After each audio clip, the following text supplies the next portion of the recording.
Hey guys, tonight we step through a creaking wooden door into the sprawling, chaotic, glorious mess that was ancient Rome. Not the Rome of marble statues and heroic senators you've seen in textbooks, but the real Rome. The one that smelled like garlic and urine and wood smoke. The one where you'd wake up to donkeys braying and neighbours screaming and the distant rumble of a city that never truly slept. You're about to live an entire day as an ordinary Roman, and I'll be honest with you, you probably wouldn't survive the week. Between the questionable water, the non-existent hygiene standards, the fires that swept through apartment blocks like clockwork, and the creative ways Romans found to accidentally poison themselves with lead pipes and cosmetics, the average life expectancy hovered somewhere around 35 years. But hey, at least the public baths were free on holidays. So before you get comfortable, take a moment to like the video and subscribe, but only if you genuinely enjoy what I do here. Drop a comment telling me where you're listening from and what time it is in your corner of the world. I always love seeing how this little bedtime community stretches across every time zone. Are you in Tokyo at 3 in the morning, London at midnight? Somewhere in Kansas wondering why you're still awake? Let me know. Now dim the lights, maybe turn on a fan for that soft background hum, and let's ease into tonight's journey together. You open your eyes, and for a moment, you have no idea where you are. The room is dark. Truly dark, in a way modern humans rarely experience. There's no glowing phone screen, no LED indicator from a charging device, no distant streetlight filtering through curtains. The darkness is complete, thick, almost solid. You're lying on a thin mattress stuffed with straw or, if you're lucky, wool, and beneath you is a simple wooden bed frame that creaks with every movement. The blanket covering you is rough wool, scratchy against your skin, and you pull it tighter because the room is cold. There's no central heating, no radiator humming in the corner. The only warmth comes from your own body, and whatever residual heat lingers from last night's small brazier, now reduced to cold ash. Then you hear it, the sounds of Rome waking up. It starts as a distant murmur, a rumble that seems to come from everywhere at once. Voices. So many voices. Roman apartment buildings, called insulae, were vertical cities unto themselves, sometimes rising 5 or 6 stories high, packed with families and individuals and small businesses all crammed together like human sardines. The walls were thin, painfully thin, and sound travelled through them as if they weren't there at all. You can hear your upstairs neighbour coughing, a wet, persistent sound that's been going on for weeks now. You can hear children crying somewhere below. You can hear a couple arguing in rapid-fire Latin 2 doors down, their words muffled but their fury unmistakable. And then there's the street. Roman law prohibited most wheeled traffic within the city during daylight hours, a sensible regulation given how narrow the streets were, which meant that all the carts, wagons and delivery vehicles that kept the city supplied had to do their work at night. The result was that Roman nights were actually louder than Roman days, at least in terms of heavy traffic. But now, in these pre-dawn hours, you're catching the tail end of that nocturnal chaos. Wheels grind against stone, drivers shout at each other, oxen low in protest. Somewhere, something heavy crashes, followed by creative profanity in at least 3 different languages. You sit up slowly, your back aching. The mattress has done you no favours. Historians still argue whether Romans of modest means slept on the floor or on simple frames, but either way, the experience was nothing like your memory foam mattress back in the 21st century. You swing your legs over the side of the bed and feel your feet touch cold tile, or perhaps packed earth, depending on how much your landlord cared about flooring when this building went up. And here's a fun fact that might wake you up faster than any Roman alarm clock. You don't have a bathroom. Not in your apartment anyway. The building might have a communal latrine on the ground floor shared by everyone in the insula, but your 4th floor room? No such luxury. You have 2 options for your morning needs. Option 1, the chamber pot sitting in the corner, a clay vessel that you'll have to empty yourself, probably by carrying it down 4 flights of stairs and disposing of its contents in one of the large vats that fullers, the ancient dry cleaners, have positioned around the neighbourhood. They actually want your urine. It's useful for processing cloth. Option 2, which was depressingly common despite being technically illegal, you dump the contents out your window into the street below and hope nobody's walking by. Roman law actually addressed this. If you injured someone by throwing waste out your window, you could be held liable for damages. There were specific legal precedents for this, which tells you just how often it happened. The light is beginning to change now, shifting from pure darkness to something resembling twilight. Your room has a small window, unglazed, because glass windows were expensive luxuries, covered by a wooden shutter that lets in drafts, noise, and the occasional bold pigeon. You push it open and look out at Rome. The view isn't exactly postcard material.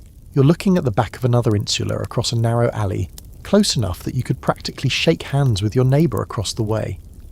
Laundry hangs from lines strung between buildings, ghostly shapes in the dim light. The alley below is already showing signs of life. A man hurrying somewhere with a bundle under his arm, a stray dog nosing through garbage, a vendor setting up what looks like a portable cooking stand. The smell hits you now, the authentic perfume of ancient Rome that no movie or documentary can properly convey. It's a complex bouquet, layers upon layers of scent competing for dominance. There's the ever-present baseline of human waste and animal dung. Horses, mules, oxen, and the occasional escaped pig all contributed to the aromatic landscape. There's the smoke from thousands of cooking fires and heating braziers, a perpetual haze that hung over the city. There's the smell of food being prepared, bread baking somewhere nearby, meat being grilled, the pungent kick of garum, the fermented fish sauce that Romans put on absolutely everything. But there are pleasant notes too if you know where to find them. The green scent of herb gardens on rooftops, the sweetness of fresh fruit from a nearby vendor, incense burning at a small shrine on the corner. Rome was not uniformly foul. It was a symphony of smells, constantly shifting depending on where you stood and which way the wind blew. You take a moment to orient yourself. Your insula sits in the Suburra, one of the most densely packed neighbourhoods in the city, notorious for its crowding, its noise, its crime, and its vitality. This is where ordinary Romans lived. The freed slaves who'd made enough to rent a room, the small shopkeepers, the craftsmen, the dock workers, the sex workers, the immigrants from every corner of the empire. The wealthy had their spacious houses on the hills, but the Suburra was where the city's heart actually beat. And it's beating now, faster with every passing moment. The noise is intensifying. More voices join the chorus, greetings shouted between neighbours, vendors beginning their morning cries, the rhythmic clang of a blacksmith already at work somewhere nearby. Romans were early risers by necessity. Without artificial lighting worth the name, oil lamps were expensive to run, and candles were dim and smoky. People organised their lives around natural light. You woke with the sun, or even before it, and you went to sleep not long after it set. The concept of staying up late reading or watching television simply didn't exist. Darkness meant sleep, for almost everyone. There's a shrine on a shelf in your room, a small wooden cabinet called a lararium, home to the household gods who protect this space. The lares, spirits of the hearth and family, watch over you with painted eyes. Proper Romans, and you're trying to be a proper Roman today, offer them a greeting each morning, perhaps a small bit of food or a splash of wine. You mutter something appropriately respectful, though your Latin is probably terrible, and the lares, being generous spirits, accept the effort. One curious detail that scholars have debated: how did Romans know what time it was? Water clocks existed, elaborate mechanisms that measured hours by the flow of liquid, but ordinary people didn't own these. Sundials were common in public spaces, but useless on cloudy days or at night. The truth is that most Romans had only a vague sense of time, dividing the day into rough chunks rather than precise minutes. There were 12 hours of daylight and 12 hours of darkness, but these hours expanded and contracted with the seasons. A summer hour was literally longer than a winter hour. The result was a relationship with time far looser than anything you're used to, a world where around midday was specific enough for most purposes. But right now, in this moment before dawn fully breaks, you know one thing with certainty: the day is beginning, whether you're ready or not. Rome waits for no one, and there is much to do. And you are already, by Roman standards, running late. You stand up fully, stretching muscles that protest the movement, and you prepare to face the ancient city in all its overwhelming, exhausting, magnificent chaos. The first order of business, before anything else, is dealing with your body's overnight accumulations. You either chamber pot with resignation, and handle your necessities with as much dignity as the situation allows, which is not much. If you were wealthy, you might have access to a private latrine, possibly even one connected to the sewer system that ran beneath Rome's streets. But you're not wealthy, you're ordinary. And ordinary Romans developed a remarkably pragmatic relationship with bodily functions that would make most modern people deeply uncomfortable. Let's talk about Roman hygiene, because it's simultaneously more sophisticated and more horrifying than you might expect. You won't be showering this morning. Showers, in the modern sense, don't exist. Romans bathed, they were actually obsessed with bathing, but that happened later in the day, typically in the afternoon, at the public baths. Morning hygiene was a simpler affair. You splash your face with water from a basin, assuming you have water. Many insulae didn't have running water above the ground floor.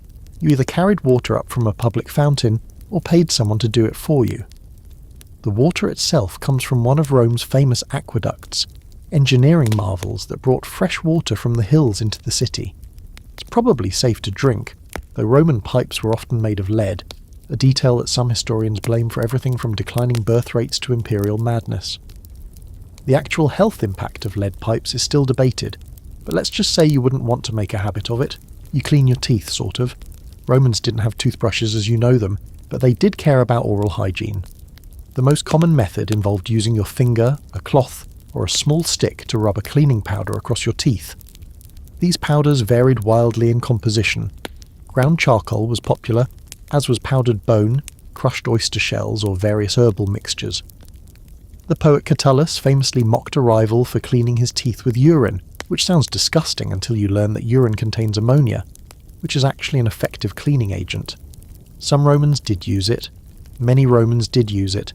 You probably won't be among them, but the option exists. For your skin, the Romans had a method that seemed strange but was actually quite effective: oil and scraping. You rub olive oil onto your skin, not fancy extra virgin, just basic olive oil, the same stuff used for cooking and lamp fuel, and then you scrape it off with a curved metal tool called a strigil. The oil picks up dirt, sweat, and dead skin, and the strigil removes all of it together. It's like a very aggressive exfoliation treatment. You'll do this more thoroughly at the baths later, but for now a quick wipe down helps you feel marginally human. Hair care is another adventure. If you're male, you might grow a beard, though fashions varied by era. During the Republic, beards were common. By the imperial period, clean-shaven was the norm, at least until Emperor Hadrian brought beards back into style because he was trying to hide facial scars. Shaving without modern razors was a delicate operation performed either by yourself, with a blade that dulled quickly and pulled at hair as much as cut it, or by a barber, the tonsor, who set up shop on street corners and might or might not be sober this early in the morning. Nicks and cuts were common. Infection was a genuine risk. If you're female, your morning routine is more elaborate. Roman women of means spent considerable time on their appearance, with enslaved attendants helping them arrange hair into the complex styles that sculptors immortalized in stone. For an ordinary woman without such assistance, simpler styles prevailed. Hair pinned up, perhaps covered with a cloth or simple veil depending on the occasion. Cosmetics existed and were widely used. Chalk or lead-based white powders to lighten the skin, red ochre or plant dyes for lips and cheeks, soot or antimony to darken eyebrows and line eyes. Some of these cosmetics were genuinely toxic, especially the lead compounds, but beauty standards rarely consider long-term health consequences. Here's a quirky detail that might keep you awake. Romans were intensely interested in hair removal. Both men and women plucked, shaved, or used depilatory creams to remove body hair, considering smooth skin a sign of civilization and cultivation. One popular hair removal method involved a paste made from resin, which worked essentially like ancient waxing. Another method, less pleasant, used bat blood mixed with hedgehog bile, which probably didn't work, but definitely earned points for creativity. Historians still argue whether such exotic recipes were widely used, or merely the equivalent of those bizarre beauty tips that circulate on social media today, theoretically endorsed, rarely attempted. The latrine situation deserves more attention, because it was central to daily Roman life in ways that seem alien now. Public latrines dotted the city, multi-seat facilities, where Romans sat side by side on stone benches with holes cut into them, attending to their needs with absolutely no privacy. These were social spaces, believe it or not. People chatted, conducted business, exchanged gossip while doing things we consider intensely private. The waste fell into channels below, flushed by running water into the sewer system. You wiped yourself with a sponge on a stick, the tersorium, which you then rinsed in a channel of running water or a bucket of salt water or vinegar, and which was then available for the next person to use. Let that sink in for a moment. Communal sponges. The Romans saw nothing strange in this. Privacy was a concept that applied differently in their world. Bodies were less shameful, personal space less valued, and the idea that everyone should have individual everything would have seemed not just impractical but bizarre. You lived close to people, you saw people, you knew your neighbours' bathroom habits because the walls were thin and the facilities were shared. It was simply life. One small comfort. The latrines often had small shrines or offerings to Crepitus, a minor god of flatulence, or Cloacina, goddess of the sewer. Romans didn't leave anything to chance when it came to divine protection, even in the bathroom. Especially in the bathroom. There were demons down there, they believed, spirits that could emerge from the depths to cause mischief or worse. The flames that sometimes flickered in sewer gases.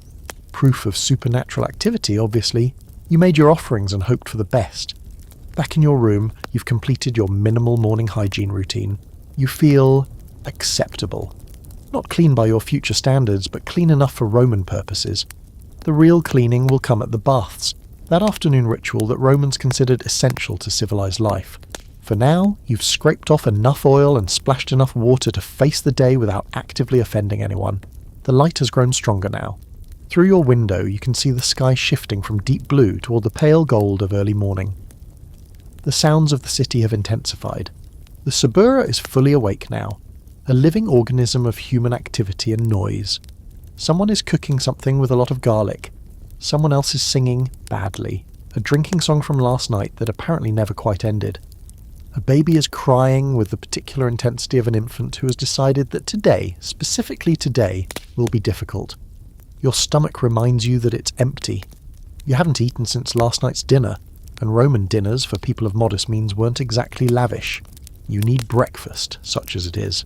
But first, you need to get dressed, and getting dressed in ancient Rome was a statement, a performance, a declaration of exactly who you were and where you fit in the vast social hierarchy. Your clothes wait on a wooden peg, and you regard them with the particular resignation of someone who knows that comfort will not be a priority. Your breakfast won't take long to prepare, primarily because you won't be preparing it at all. Cooking in your fourth-floor insular room is a risky proposition at best, and a death sentence at worst. Rome burned. Rome burned constantly, regularly, catastrophically. The Great Fire of 64 CE during Nero's reign is the famous one, but fires swept through the city's wooden buildings and cramped quarters with depressing regularity before and after that disaster. Open flames in small, crowded rooms filled with dry timber and fabric were a recipe for catastrophe, and while small braziers for heating were common, actual cooking was discouraged or forbidden by many landlords. So what do you eat for breakfast? The answer for most Romans is not much. The Roman breakfast, called ientaculum, was a modest affair, almost dismissive by modern standards. You might grab a chunk of bread from yesterday, slightly stale but still edible, perhaps dipped in wine to soften it or drizzled with olive oil. If you're feeling fancy, some cheese accompanies the bread. Hard cheese that keeps well without refrigeration, tangy and sharp. A few olives, wrinkled and salty. Maybe some dried figs or dates if you've had a good week financially. That's it. That's breakfast. Romans didn't really believe in big morning meals.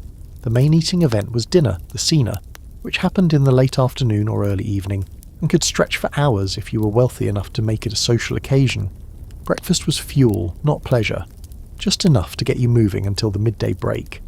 You chew your stale bread and contemplate the Roman relationship with food, which was complex, contradictory, and surprisingly familiar in some ways.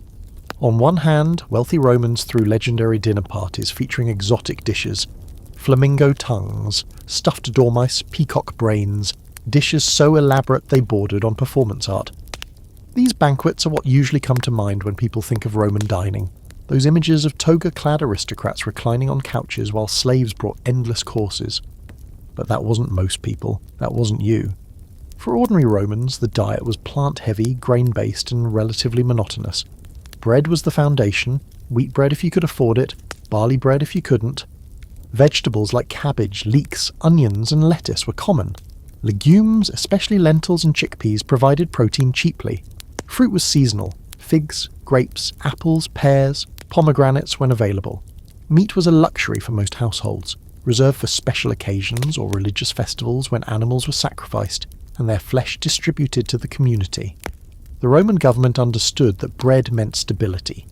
A hungry population was a dangerous population, and Rome's emperors maintained the grain dole, the annona, which provided free or subsidized grain to hundreds of thousands of citizens.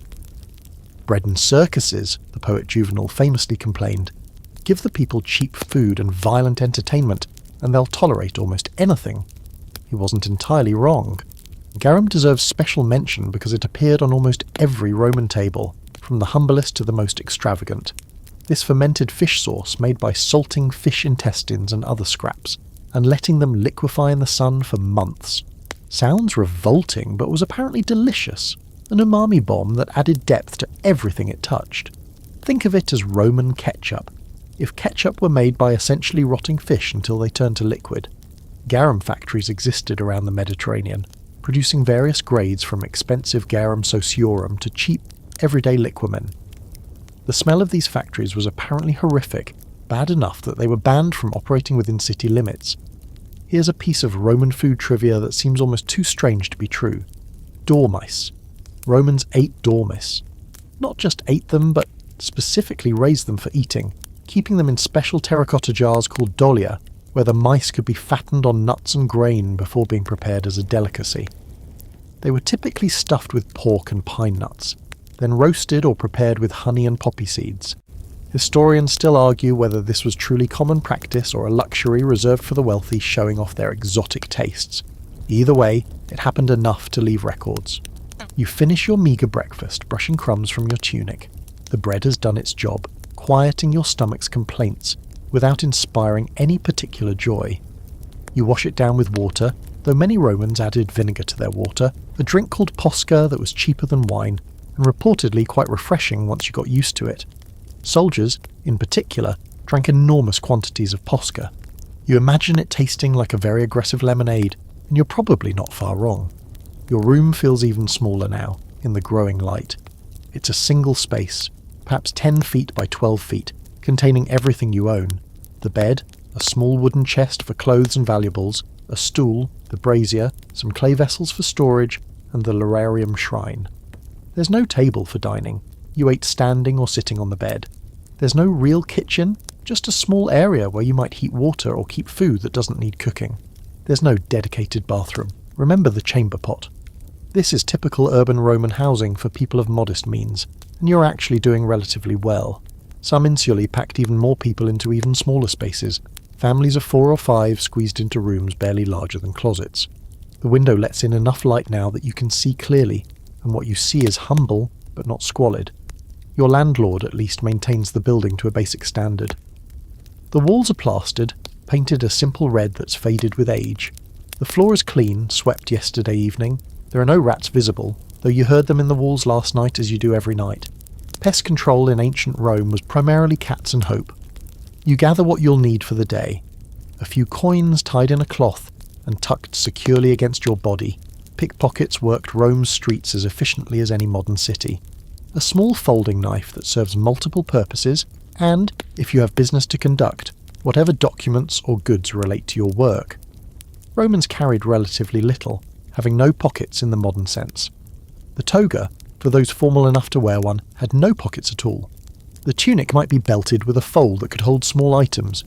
Beyond that, you carried things in your hands or employed a slave or servant to carry things for you. The concept of personal effects was different then. Mass production didn't exist, so every object had weight and value and meaning.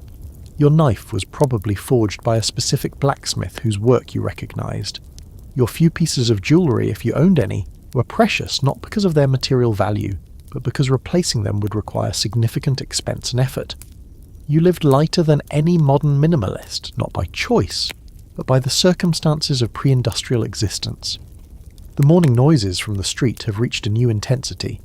It's time to join them, to step out of this small private space into the vast public theatre of Roman life. You perform one final check, clothes in place, coins secure, hair more or less arranged, and move toward the door. But before you leave, one more quick offering to the household gods. Just a word, a moment of acknowledgement. The layers have protected this space through the night, and they'll watch over your possessions while you're gone. Roman religion was nothing if not practical, a constant negotiation with divine forces, a daily maintenance of relationships with gods who could help or harm depending on how well you treated them. "Watch over this place," you murmur, or something to that effect. The painted figures on the shrine stare back with their eternal patient expressions. You take their silence as acceptance. Then you're out the door onto the narrow landing and beginning the descent downstairs that creak alarmingly with every step. The insula sways slightly in the morning breeze, or maybe that's your imagination. Hopefully that's your imagination. These buildings do collapse sometimes. Not yours, you tell yourself. Not today. You have to get dressed properly before you can go anywhere meaningful, and dressing as a Roman is not the simple affair you might expect. Your basic garment is the tunic, a T-shaped piece of wool or linen that pulls over your head and hangs to somewhere around your knees if you're male, longer if you're female. You probably slept in a version of this, a lighter under tunic, and now you're pulling on a heavier outer tunic over it. The colour matters. Undyed wool marks you as working class. White is for citizens who can afford to keep their clothes clean. Darker colours are practical for those who can't. If you're an ordinary working Roman, the tunic is probably enough. You belt it at the waist, creating a pouch-like fold where you can tuck small items, and you're dressed. Simple, functional, unpretentious. You could be out the door in minutes, but if today requires formality, if you're attending to legal business, visiting an important patron, or participating in any public ceremony, you need the toga. And the toga is a monster. Picture approximately 18 feet of heavy wool fabric, semicircular in shape that must be draped around your body in a very specific manner. There are no buttons, no pins, no fasteners of any kind. The entire garment is held in place by the precise arrangement of fabric, folds, and friction. One wrong move and the whole thing can collapse into an embarrassing heap around your ankles. Learning to wear a toga properly was a skill Roman boys spent years acquiring, and even then most people needed help getting into one. The draping started by hanging one end over your left shoulder, bringing it down across your chest and under your right arm, then throwing the remaining length back over your left shoulder again. Various folds and pleats had to be arranged just so, creating the distinctive bulge at the chest called the sinus, which could actually function as a pocket for carrying small items. The whole process took time. Seneca complained about spending too much of his morning wrestling with his toga, and required either a mirror, a patient slave, or a very understanding spouse. Why did Romans put themselves through this? Because the toga was citizenship. Literally. Only Roman citizens could wear the toga. It was legally forbidden to non-citizens. When you walked through Rome in your toga, everyone who saw you knew immediately that you had rights, status, and the protection of Roman law. The toga was a flag, a badge, a declaration visible at 100 paces. It was also deeply uncomfortable, heavy, hot in summer, insufficient in winter, impossible to run in, difficult to sit in, a nightmare to keep clean. Roman writers complained about the toga constantly. They called it a burden, a prison, a necessary evil. Given the choice, most Romans threw off their togas the moment formal occasions ended, and changed into simpler, more comfortable clothes.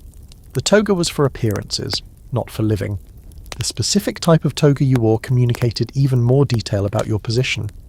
A plain white toga, the toga virilis or toga pura, marked you as an ordinary adult male citizen. A toga with a purple border, the toga praetexta, indicated a magistrate, priest or freeborn boy who hadn't yet come of age. A toga made entirely of purple, the toga picta, was reserved for generals celebrating triumphs, and eventually for emperors themselves. Purple dye, extracted laboriously from sea snails, was expensive enough that its possession became a marker of extreme wealth and status. Wearing purple without authorization was illegal. Women didn't wear togas. Respectable Roman women wore the stola, a long dress that reached the floor, often worn over a tunic and sometimes accompanied by a palla, a large shawl or cloak. The stola marked a woman as a matron, a married citizen woman entitled to respect and legal protection.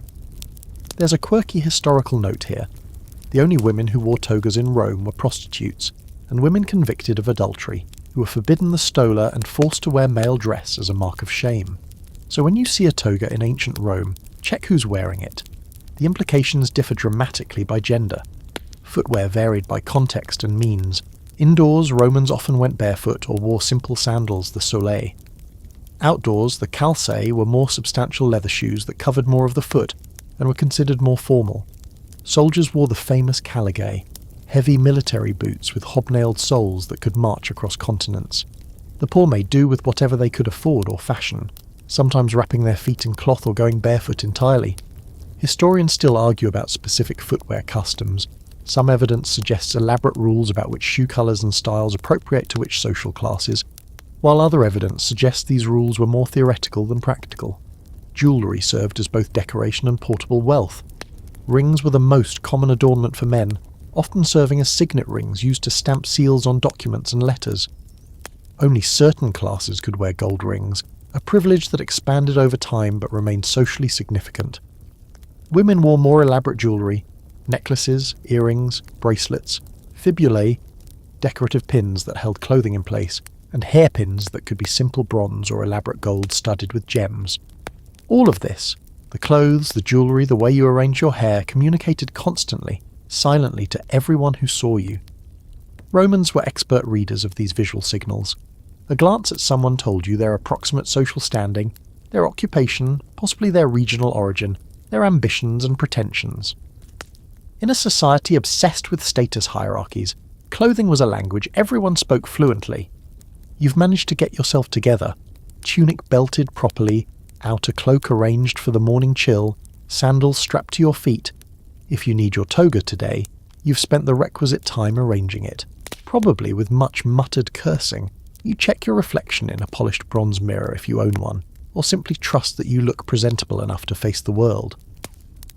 One more detail about Roman dress that amuses modern sensibilities: underwear. Romans did wear it, sort of.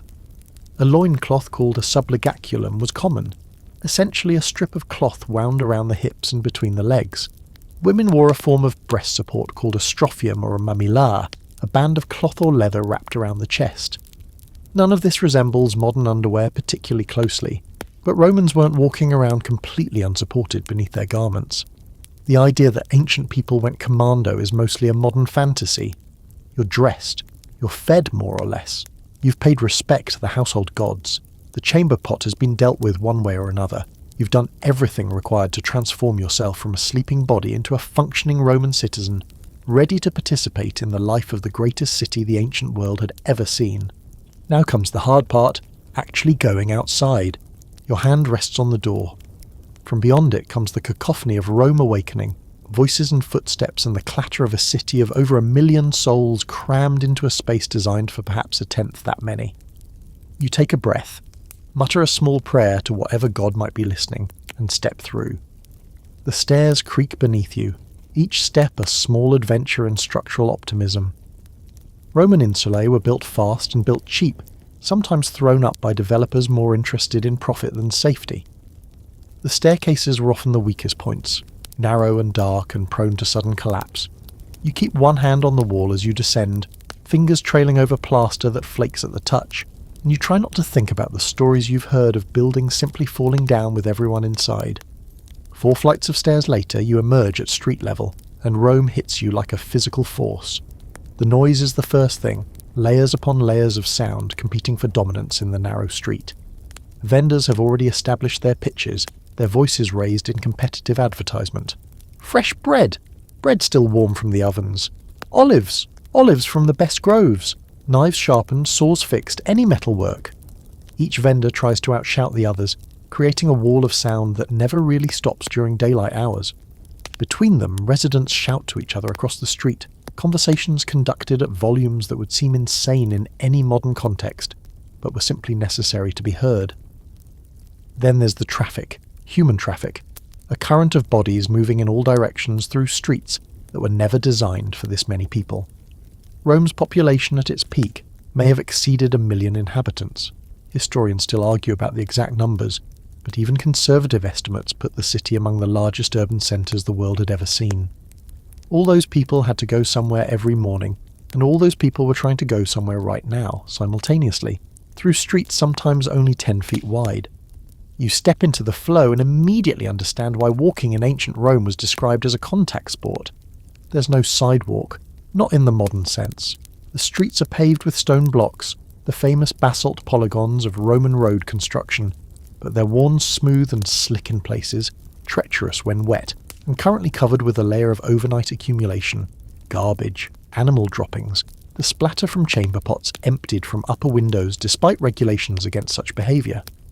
You watch where you step with obsessive attention, because the consequences of not watching include ruined sandals, filthy clothing, and possibly slipping into something you really don't want to think about. The streets are surprisingly three-dimensional. Large stepping stones cross at intervals, raised blocks that allow pedestrians to step across without walking through whatever's accumulated in the gutter. These stepping stones are spaced to allow wheeled traffic to pass between them, though as you remember, carts are banned during daylight. The raised stones also serve as rudimentary crosswalks, places where pedestrians have unofficial right-of-way, though in practice the strongest and most aggressive claim priority, regardless of such niceties. Buildings loom on either side, insulae like your own rising, 4, 5, 6 stories, blocking the sun and creating something like an urban canyon. Shops occupy the ground floors, their fronts open to the street, merchandise displayed on counters or hung from awnings, bakeries, wine shops, vegetable sellers, fishmongers, leather workers, metal workers. The commercial diversity is impressive and immediate. You could buy almost anything within a few blocks of your home if you had the money. The smells from yesterday are intensified 100-fold now that you're actually in the street. Fish being grilled over charcoal, fresh-baked bread fighting against rotting vegetables someone tossed out, incense from a small street shrine, human sweat concentrated by close quarters, the sharp tang of fresh urine from a fuller's collection pot positioned at the corner, the musky warmth of a donkey being led past, brushing close enough that you feel its coarse hair against your arm, and the colours. Roman streets weren't the white marble monotony that museums suggest. Painted walls showed reds, yellows, blues, signs and advertisements competing for attention. Awnings stretched over shops in various hues. Clothing ranged from undyed cream to deep colours among those who could afford dyes. The occasional flash of purple or gold marked someone truly wealthy. Street performers wore bright costumes. It was a visual feast, chaotic and overwhelming. You're being pushed and jostled constantly, contact from all sides as the crowd flows around obstacles. Personal space is not a Roman concept, not in public anyway. Someone's elbow catches your ribs, someone steps on your foot, someone's bundle of goods smacks you in the face as its owner turns suddenly. You absorb these impacts without comment because everyone is absorbing everyone else's impacts, a constant negotiation of bodies in motion. Here's something that ancient writers complained about that modern romantics often forget. Rome was annoying. The satirist Juvenal wrote extensively about the miseries of city life, the constant noise, the fire dangers, the risk of being hit by falling flower pots or empty chamber pots, the rudeness of crowds, the impossibility of getting anywhere on time. The poet Martial grumbled about being kept awake all night by the noise of traffic and workers. These weren't outliers. Complaining about urban life was practically a literary genre. The Romans invented the city as we know it, and they immediately started complaining about the cities they'd invented. You pass a small shrine at a crossroads, the Compitum, dedicated to the Lares Compitals, guardian spirits of the intersection. Someone has left a small offering, a tiny cake, a splash of wine. These shrines dotted the city, sacred spots in the midst of commercial chaos, reminders that the divine was never far away in Roman consciousness. You might pause here, touch the shrine, mutter a word of respect, or you might not. You're trying to get somewhere after all, and the crowd isn't slowing down for your devotions. A woman pushes past you with a basket on her hip, heading toward the market with purpose. A group of young men, probably students, argue about some philosophical point while walking dangerously slowly and blocking everyone behind them.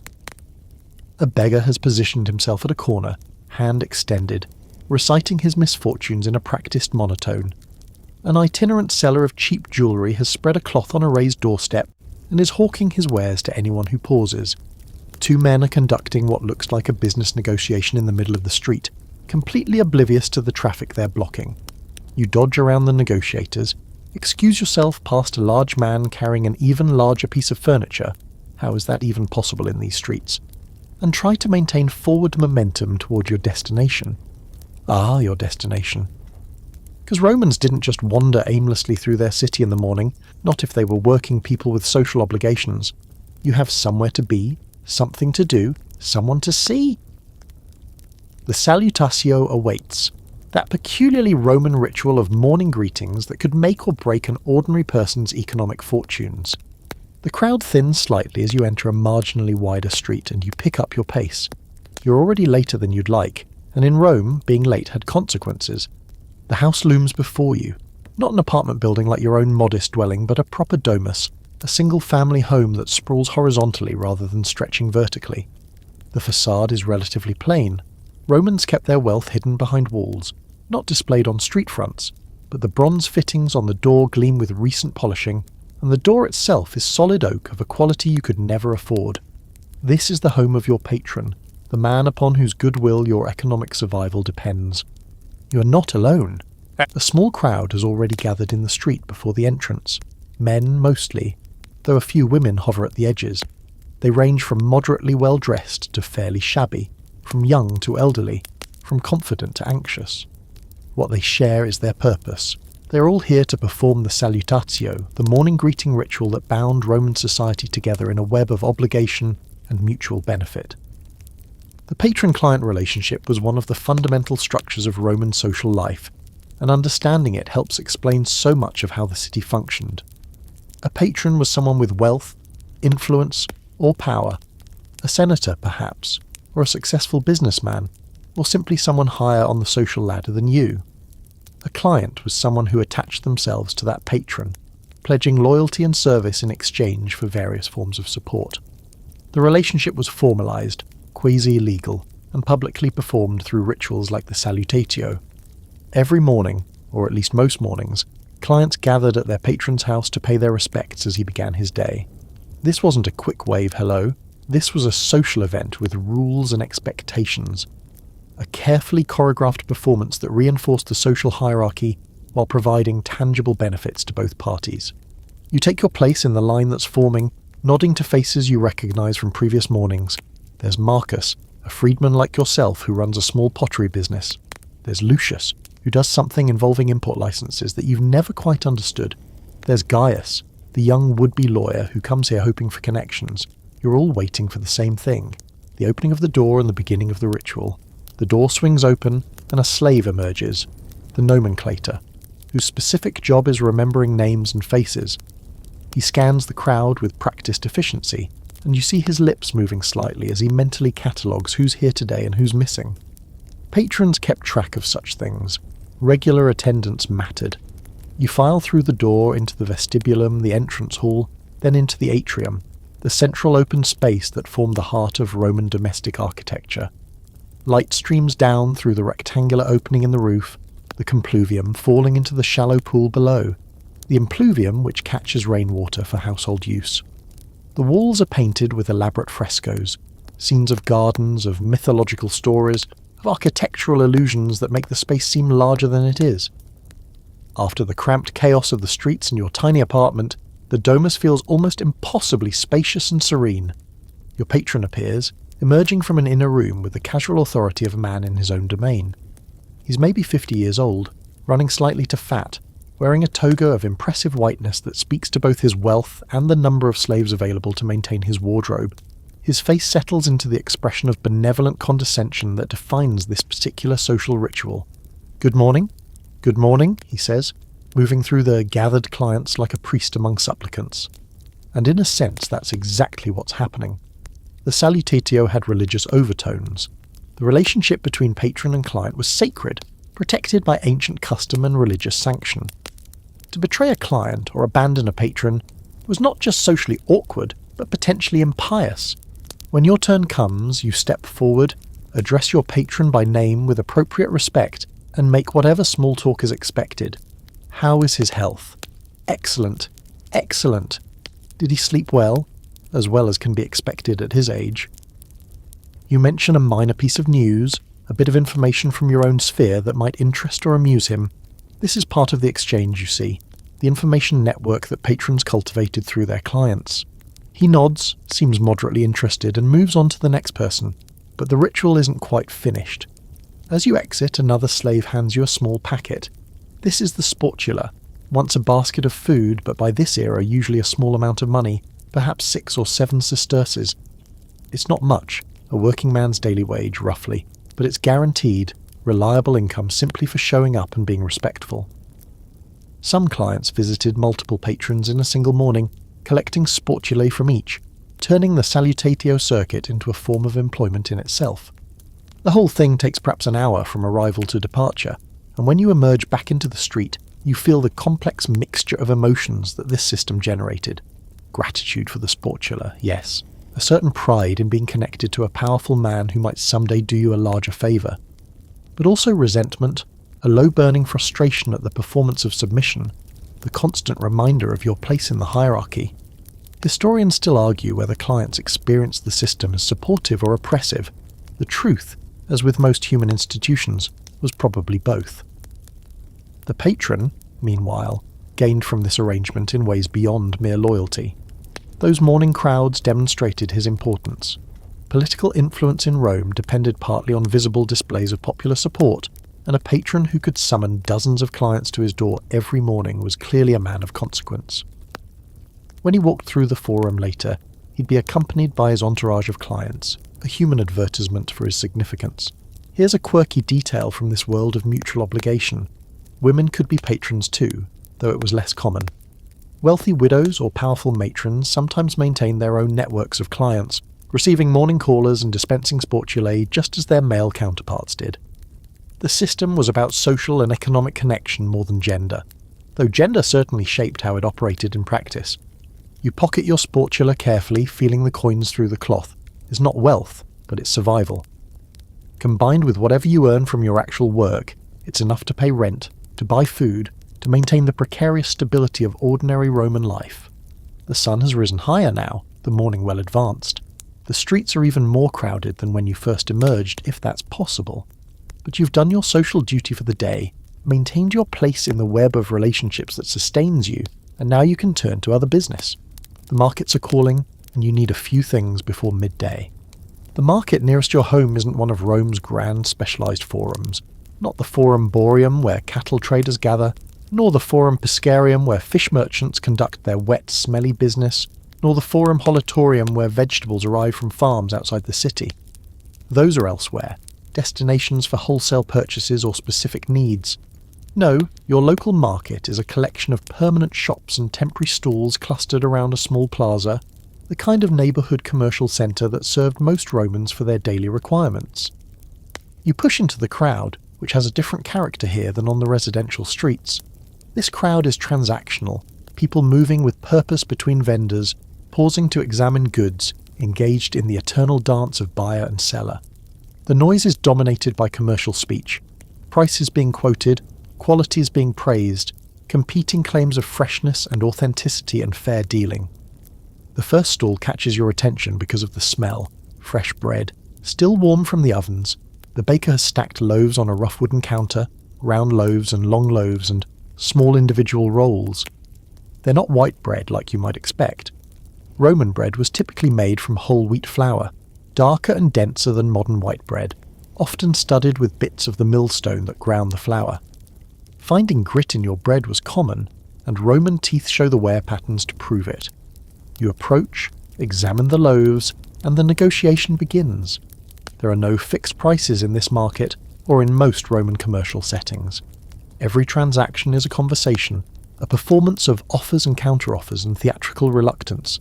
You name a price lower than you expect to pay. The baker clutches his chest as if mortally wounded, declares that you're trying to bankrupt his family, and names a price higher than he expects to receive. You meet somewhere in the middle after appropriate back and forth, exchange coins for bread, and both parties walk away satisfied, or at least not openly dissatisfied. The Romans used a monetary system based on bronze, silver and gold coins in various denominations. The basic unit was the as, a small bronze coin. 16 asses made a sestertius, the silver coin most commonly used for everyday transactions. 4 sesterces made a denarius, a larger silver coin, and 25 denarii made an aureus, a gold coin that most ordinary Romans rarely saw. Prices varied wildly depending on era, location, and economic conditions.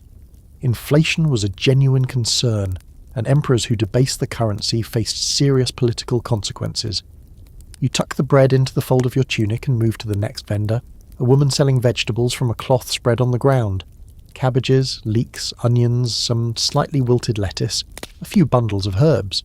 The quality is mediocre, but the prices reflect this, and after another round of negotiation you acquire enough vegetables for a few days' meals. She wraps them in a cloth for you, accepts your coins with a grunt that might be gratitude, and immediately turns to the next customer. Here's something that might surprise you about Roman shopping. Much of what was available came from remarkably far away. Rome's empire stretched from Britain to Egypt, from Spain to Syria, and trade networks brought goods from even beyond those borders. In this modest neighbourhood market, you might find fish sauce from Spain, dates from North Africa, spices from India and beyond, pottery from Gaul, linen from Egypt. Silk from China arrived via the Silk Road, passing through multiple hands before reaching Roman consumers who paid astronomical prices for the mystery fibre from the East. The Romans didn't know exactly where silk came from. Some believed it grew on trees, but they knew they wanted it. But most of your shopping today is local and practical. You need a new pair of sandals, your current ones are developing holes that no longer repair well. You find the cobbler's stall, examine his wares, try on a few pairs, and eventually settle on a decent pair at a decent price.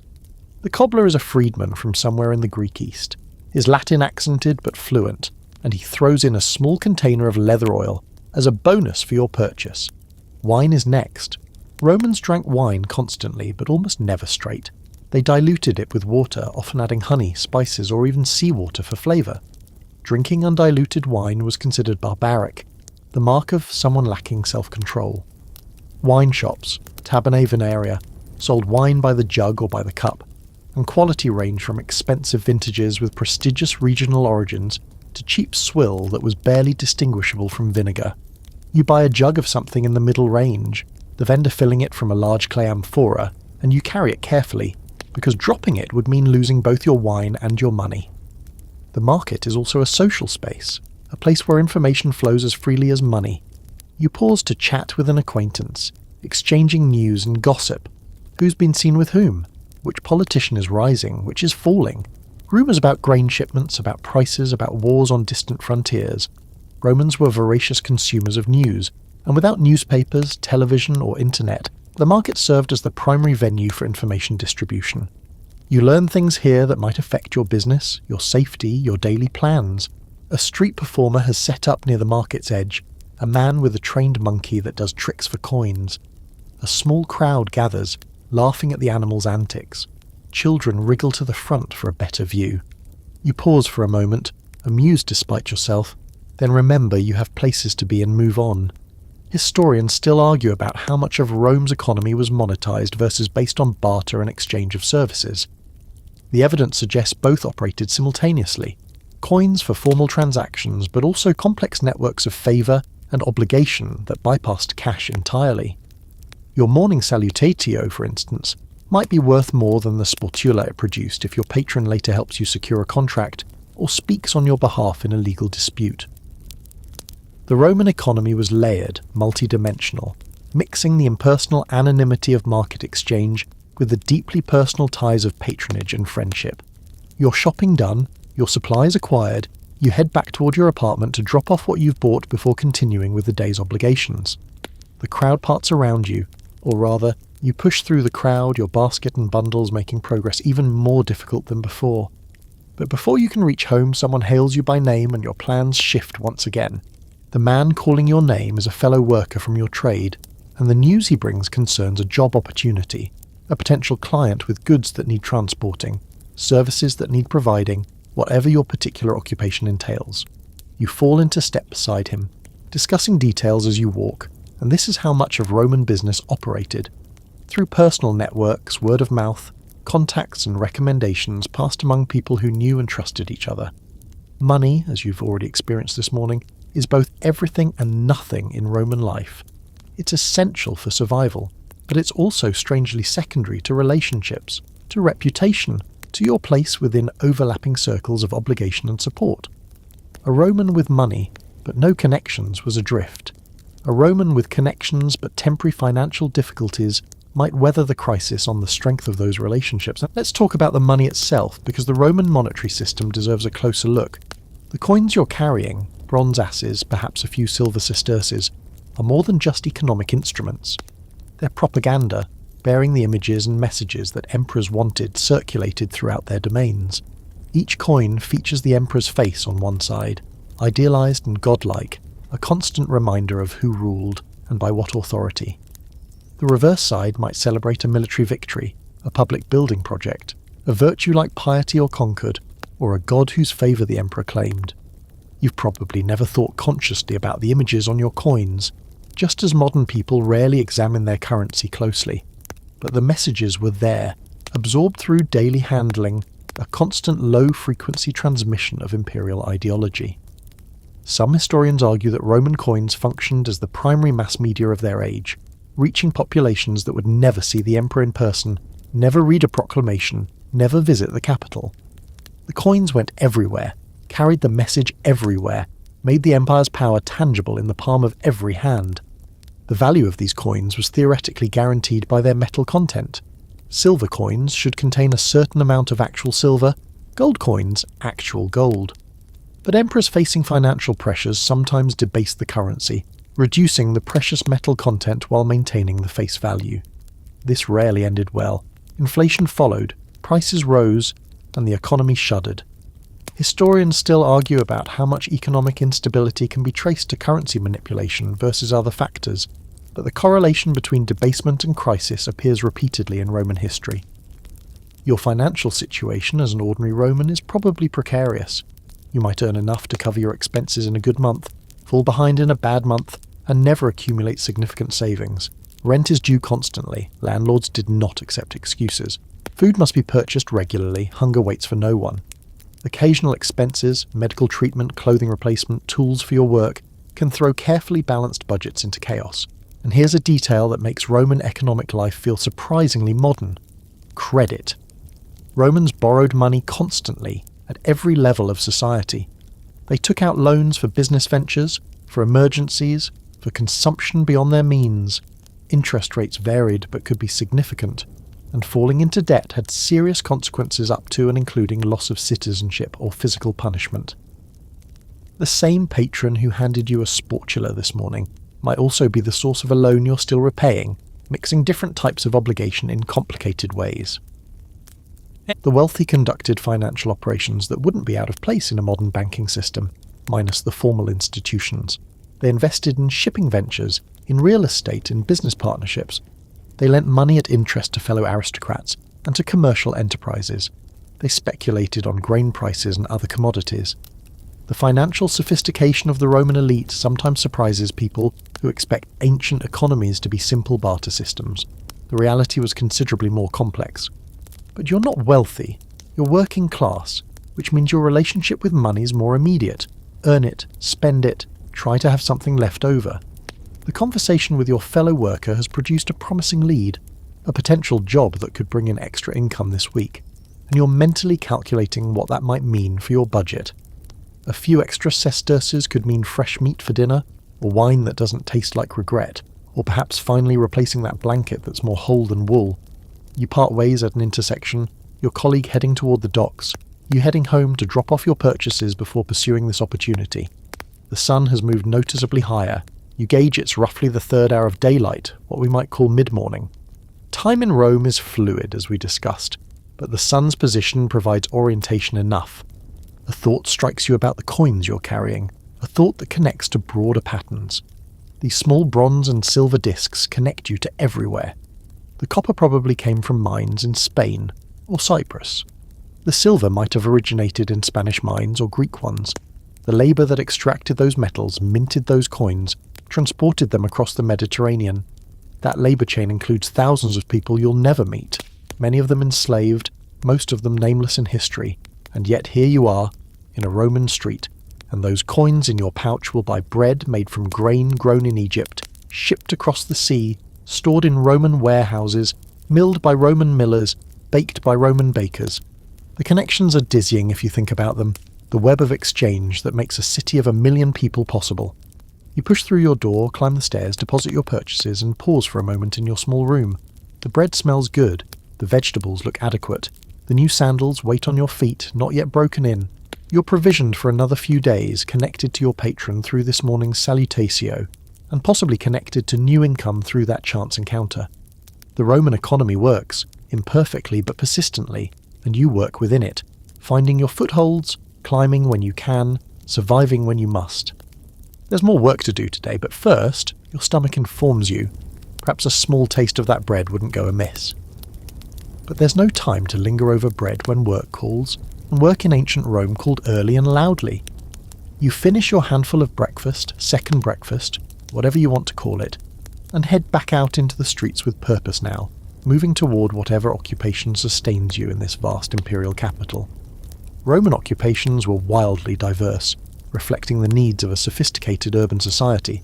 There were obvious jobs: bakers, butchers, construction workers, soldiers, and there were specializations so narrow they seem almost comedic to modern sensibilities. There were professional mourners for hire to weep at funerals. There were people whose entire job was tasting the emperor's food for poison. There were specialists who did nothing but remove lint from clothing.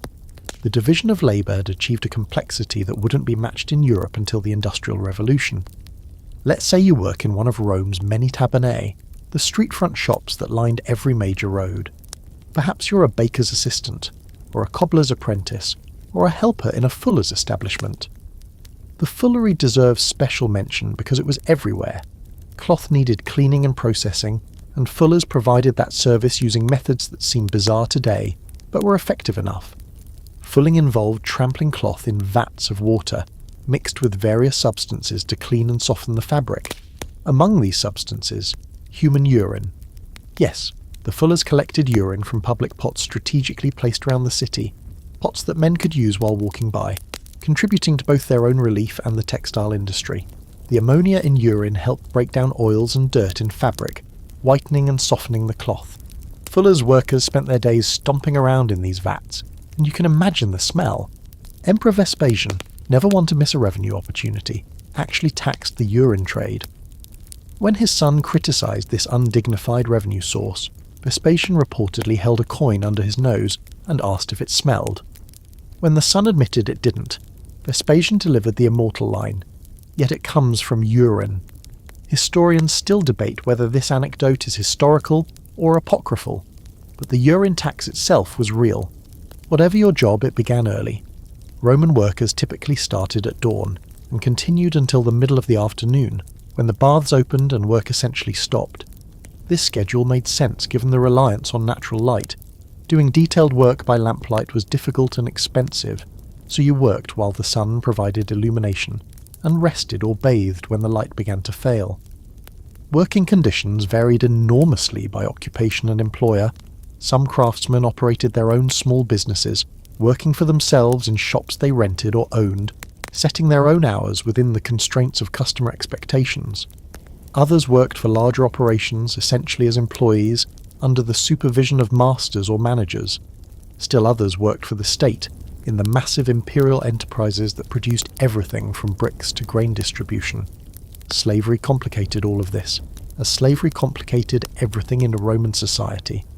Many occupations were performed primarily by enslaved workers, while others mixed free and enslaved labour, while still others were dominated by free workers. The baker's assistant kneading dough beside you might be a slave, a freedman working off an informal obligation to his former master, or a free citizen like yourself. You all did the same work, but your legal statuses differed dramatically. The physical demands of most Roman work would shock modern office workers. Even relatively skilled trades required enormous physical stamina. Bakers lifted heavy sacks of grain and kneaded dough by hand for hours. Construction workers hauled materials up scaffolding without mechanical assistance. Metal workers pumped bellows and hammered iron in crushing heat. Agricultural workers, and many city dwellers maintained connections to rural labour, worked from dawn to dusk during harvest seasons with only brief rest, and the injuries.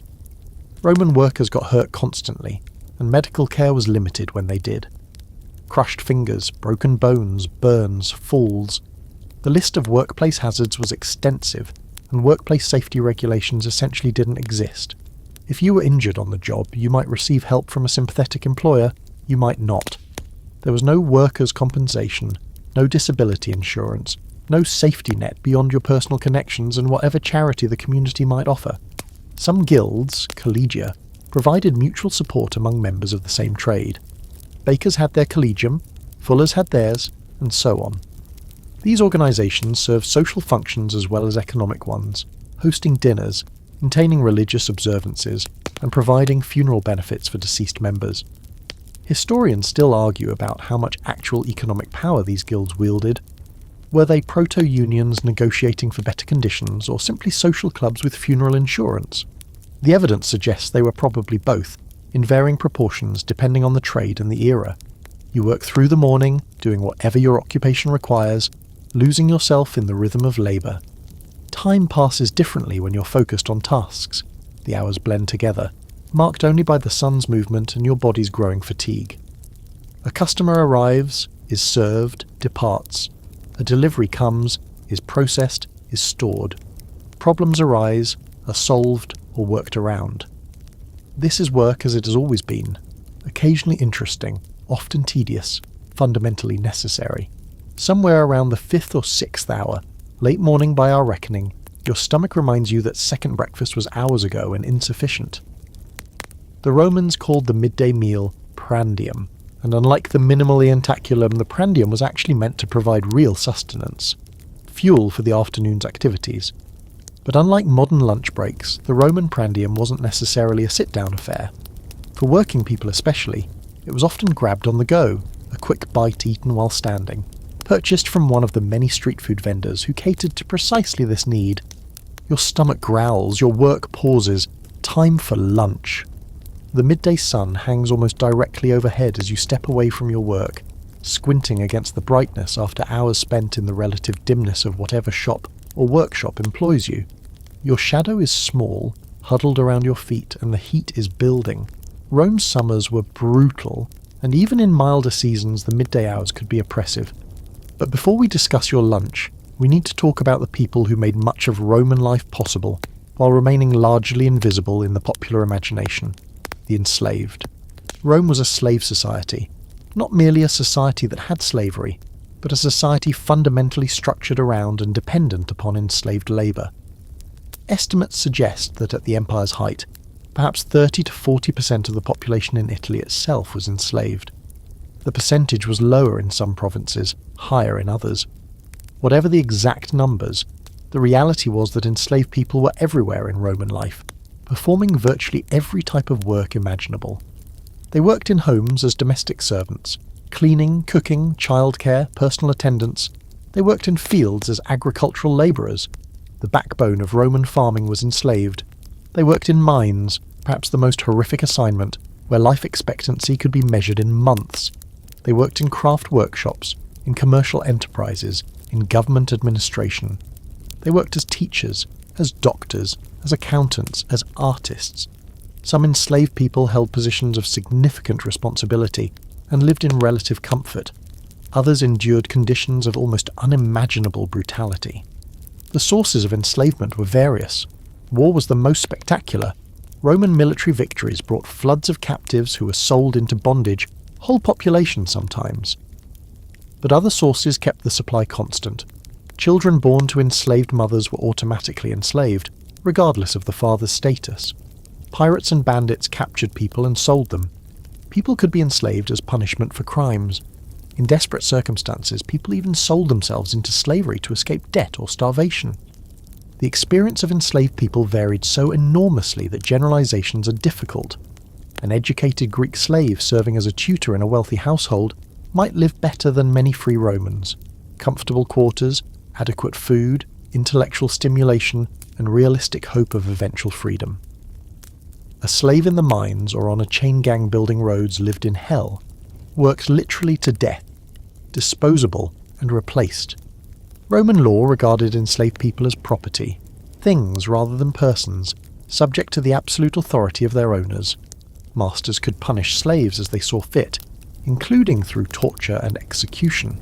Sexual exploitation was entirely legal and commonplace. The degradation was comprehensive and legal.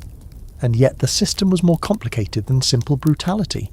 Romans developed elaborate customs and eventually laws moderating the worst abuses. Killing a slave without cause became illegal. Eventually. excessive cruelty could theoretically result in forced sale of the enslaved person to a better owner. Most significantly, manumission, the freeing of slaves, was both common and encouraged. Roman freed slaves, libertini, occupied a peculiar social position. They were free, technically citizens if freed properly, but carried a permanent taint of their former status. They couldn't hold certain offices. They owed ongoing obligations to their former masters, who became their patrons.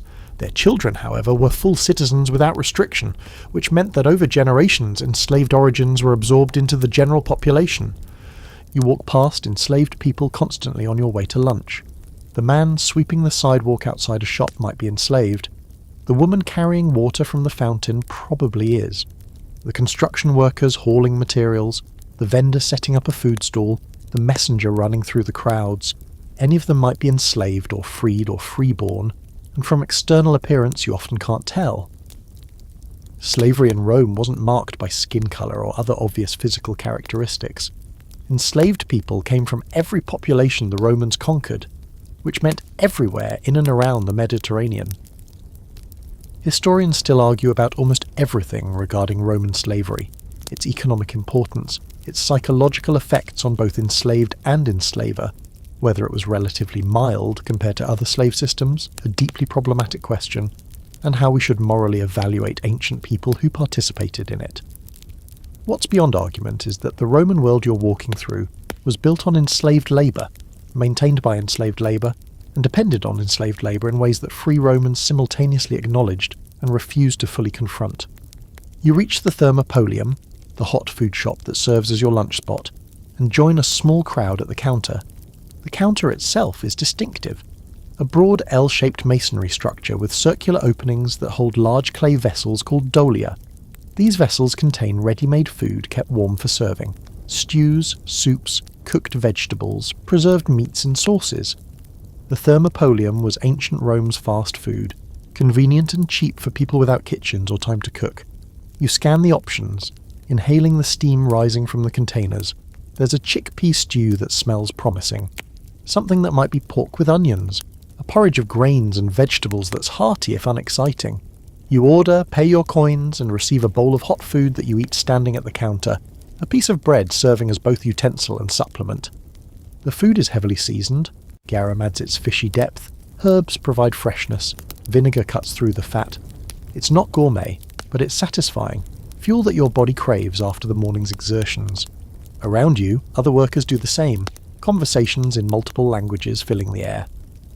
This moment, ordinary Romans grabbing quick, cheap, hot food from a street vendor, has repeated countless times across 2,000 years.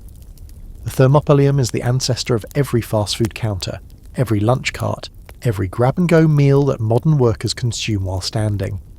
The names change, the seasonings differ, but the essential pattern endures. Working people need convenient food, and someone will always be there to sell it to them. You finish, wipe your mouth, nod to the vendor, and step back into the street. The sun has moved past its peak now, beginning its descent toward evening. The afternoon stretches ahead, and with it, the prospect of something far more pleasant than work. The baths await. The lunch settles warmly in your stomach as you navigate back toward your shop or workplace for the final hours of the working day. These afternoon hours tend to be slower, quieter, as Rome collectively begins anticipating the evening's pleasures. Business transactions happen, customers are served, but there's a waiting quality to everything, a sense of time passing until the real event of the day can begin. And the real event for most Romans of any economic standing was the baths. Roman public baths, thermae if they were large imperial complexes, balnea if they were smaller neighbourhood establishments, were not merely places to get clean. They were the social heart of Roman life, combining functions that modern society splits among gyms, community centres, libraries, cafes, business clubs, and yes, actual bathhouses. A Roman might spend several hours at the baths every day, and this was considered not self-indulgence but normal, healthy, civilised behaviour. The larger thermae were architectural wonders, massive structures that could accommodate thousands of bathers simultaneously. The baths of Caracalla, completed in the early 3rd century, covered about 33 acres and could hold an estimated 8,000 people. The baths of Diocletian, later and larger still, supposedly accommodated 3,000 bathers at once in its main halls alone. These weren't just buildings, they were environments, complete worlds offering everything from hot baths to cold plunges to exercise grounds to gardens to libraries. But you probably don't bathe at the Grand Imperial Thermae, which required some travel to reach. Your local balneum is humbler, but serves the same essential functions: hot rooms, warm rooms, cold rooms, and the social lubrication that happened in all of them. As the 7th hour approaches, early afternoon by our reckoning, you wrap up your work obligations and join the stream of Romans heading toward their bathing establishments. The streets have taken on a different character now, less urgent, more anticipatory. Shopkeepers are closing their fronts. Workers are emerging from their labours. The collective exhale of a city moving from work time to leisure time is almost palpable. You enter your neighbourhood balneum through a nondescript doorway, pay the small admission fee. Bathing was remarkably cheap, sometimes free on holidays or by generous benefactors, and move into the changing room, the appetiterium. You strip off your clothes, stashing them in a small cubby or handing them to an attendant. If you're wise, you've brought a slave or paid an attendant to watch your belongings. The appetiterium was notorious for theft, and losing your clothes meant walking home naked, which happened to people often enough to be a stock joke in Roman literature. Naked now, or nearly so, you enter the bathing complex proper. The typical sequence moved from cold to hot. You might start with some exercise in the palestra, the open exercise yard attached to most baths, then progress through rooms of increasing temperature before finishing with a cold plunge to close the pores. But Romans were flexible about their routines, and you could easily spend hours moving between rooms, soaking, scraping, talking. The tepidarium was the warm room, a transitional space where you could acclimate your body to the heat. The caldarium was the hot room, featuring heated floors and walls and one or more hot pools or basins. The warmth here was significant. The floors could be so hot that bathers wore wooden sandals to avoid burning their feet. The heat came from a hypocaust system, one of Roman engineering's cleverest inventions. Furnaces burned constantly beneath the floor, and the hot air circulated through hollow spaces under the tiles and inside the walls, turning the whole room into a massive radiator. The frigidarium was the cold room, featuring a plunge pool of unheated water that provided shock and invigoration after the heat. Some baths also had a laconicum, a dry heat room similar to a modern sauna. The variety was designed to provide options to allow bathers to customize their experience. But the bathing was almost secondary to the socializing. Romans talked in the baths. They talked constantly, about everything, to everyone. Business deals were negotiated in the tepidarium. Political alliances were forged in the caldarium. Gossip flowed as freely as the water. Philosophers lectured to anyone who would listen. Poets recited their latest works. Doctors examined patients. Teachers tutored students. The baths were Rome's living room, the space where private became public and social bonds were maintained. The noise level in a busy bathhouse was apparently extraordinary. Seneca, who made the mistake of renting rooms above a balneum, complained bitterly about the sounds that rose through his floor, the grunts of men exercising, the slaps of massage, the splashes of people jumping into pools, the vendors hawking sausages and drinks, the various cries of people getting their armpit hair plucked. Ah yes, depilation services. The baths were where you could get unwanted hair removed by professionals, using tweezers or resin or primitive razors. The Alipilarius, armpit hair plucker, was a common figure at bathhouses, his clients' yelps providing part of the ambient soundtrack.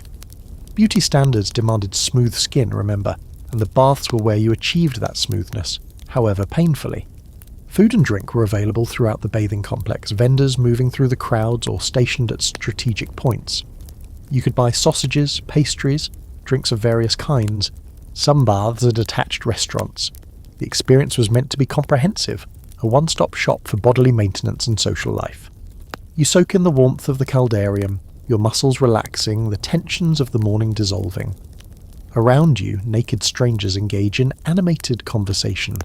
You recognize a few faces from your neighborhood. Someone mentions a chariot race tomorrow. Someone else describes a business opportunity. A man is telling a joke badly, but his friends laugh anyway. This is Roman civilization at its most characteristic. Communal, physical, social, unapologetic about bodies and their needs. The afternoon stretches lazily. You have nowhere else to be until dinner. The transition from tepidarium to caldarium feels like stepping into an embrace. Warm, enveloping, slightly overwhelming. Steam rises from the heated pool, blurring the painted walls into impressionist suggestions of colour. Through the mist you can make out other bathers, their bodies pink from the heat, their voices muffled and echoing in the vaulted space.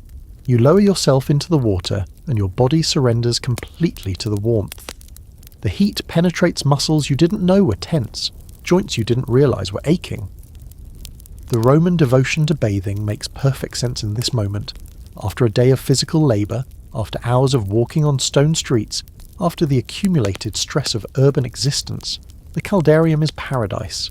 The water itself is remarkably clean, at least for ancient standards. Water flows constantly through the system, brought by aqueducts, heated by furnaces, circulated through pools, and eventually drained away. The flow rate meant that the water turned over regularly, preventing the worst stagnation. That said, by modern standards, these pools would be considered unsanitary nightmares. Thousands of naked bodies, limited understanding of germ theory, various fluids mixing with the water. Romans got sick from bathing sometimes, though they didn't always make the connection. Here's a quirky historical detail. Some Roman doctors actually recommended against bathing, especially for the ill. They believed that open pores could allow disease to enter the body, or that the heat could unbalance the humours. Other doctors enthusiastically prescribed bathing as treatment for almost everything. The medical profession, such as it was, couldn't agree, and ordinary Romans followed whatever advice suited them. Speaking of medicine, the baths were where you might encounter a medicus, a doctor, examining patients, giving consultations, even performing minor procedures. Roman medicine mixed genuine observation with complete nonsense in proportions that varied by practitioner. Some treatments made sense even by modern standards. Cleaning wounds, setting bones, basic surgery for accessible problems. Other treatments involved amulets, incantations, and substances you really wouldn't want applied to your body. Galen, the most famous Roman physician whose work dominated Western medicine for over 1,000 years, practiced in Rome and promoted detailed anatomical knowledge. But even Galen believed in the four humours: blood, phlegm, yellow bile, and black bile, whose balance supposedly determined health. Treatment often aimed to restore humoral balance through bloodletting, purging, dietary changes, or other interventions that we now know were at best useless, and at worst deadly. Life expectancy in Rome, as mentioned earlier, hovered around 35 years at birth, though this average is misleading. Child mortality was staggering. Perhaps 30% of Roman children died before age 1, and another 30% before age 10. If you survived to adulthood, you had reasonable odds of reaching 50 or 60 or even beyond. The ancient world was brutal to children, but not necessarily unkinder to adults than we sometimes imagine. Childbirth killed women constantly, without antiseptic technique, without caesarean sections except as a last resort, without blood transfusions or antibiotics. The process of bringing new life into the world was genuinely dangerous. Roman women knew this. They made offerings to Juno Lucina, goddess of childbirth, and hoped for the best. Midwives provided what assistance they could, and sometimes that assistance was substantial. Roman midwifery included sophisticated understanding of fetal position, of difficult births, of when intervention was necessary. But their tools were limited, and death in childbirth was a regular feature of Roman life. The caldarium's heat makes you drowsy, and you let your mind drift. Around you, the low murmur of conversation continues, punctuated by splashes and occasional laughter. A group of young men are debating something philosophical. You catch words like stoic and virtue before their voices blur back into ambient sound. An older man is getting a massage on a nearby bench, grunting with each kneading movement. A vendor passes through calling out his wares. Drinks, cool drinks, sausages fresh from the grill. You heave yourself out of the hot pool eventually, your body protesting the transition, and make your way to the frigidarium for the traditional cold plunge. The shock of cold water after hot is intense, bracing, apparently very good for circulation, though the Romans wouldn't have phrased it that way. You gasp, adjust, feel your skin tighten and your heartbeat accelerate. The contrast is the point. The movement between extremes that supposedly promoted health and vigour. The scraping happens somewhere in this process. either in the caldarium or after. You apply olive oil to your skin, working it into the pores that the heat has opened, then use a strigil, that curved metal scraper, to remove the oil along with the accumulated dirt, sweat and dead skin. The process is satisfying, leaving your skin feeling genuinely clean in a way that soap and water don't quite achieve. The oil and scrapings, called gloios, were actually collected and sold at some baths. It was believed to have medicinal properties, and athletes' gloios was particularly prized. You spend perhaps 2 hours at the baths, maybe 3. There's no rush. The afternoon is for this, for bodily maintenance, for social connection, for the pleasure of warmth and water and human company. When you finally dress and emerge back onto the street, the light has changed again.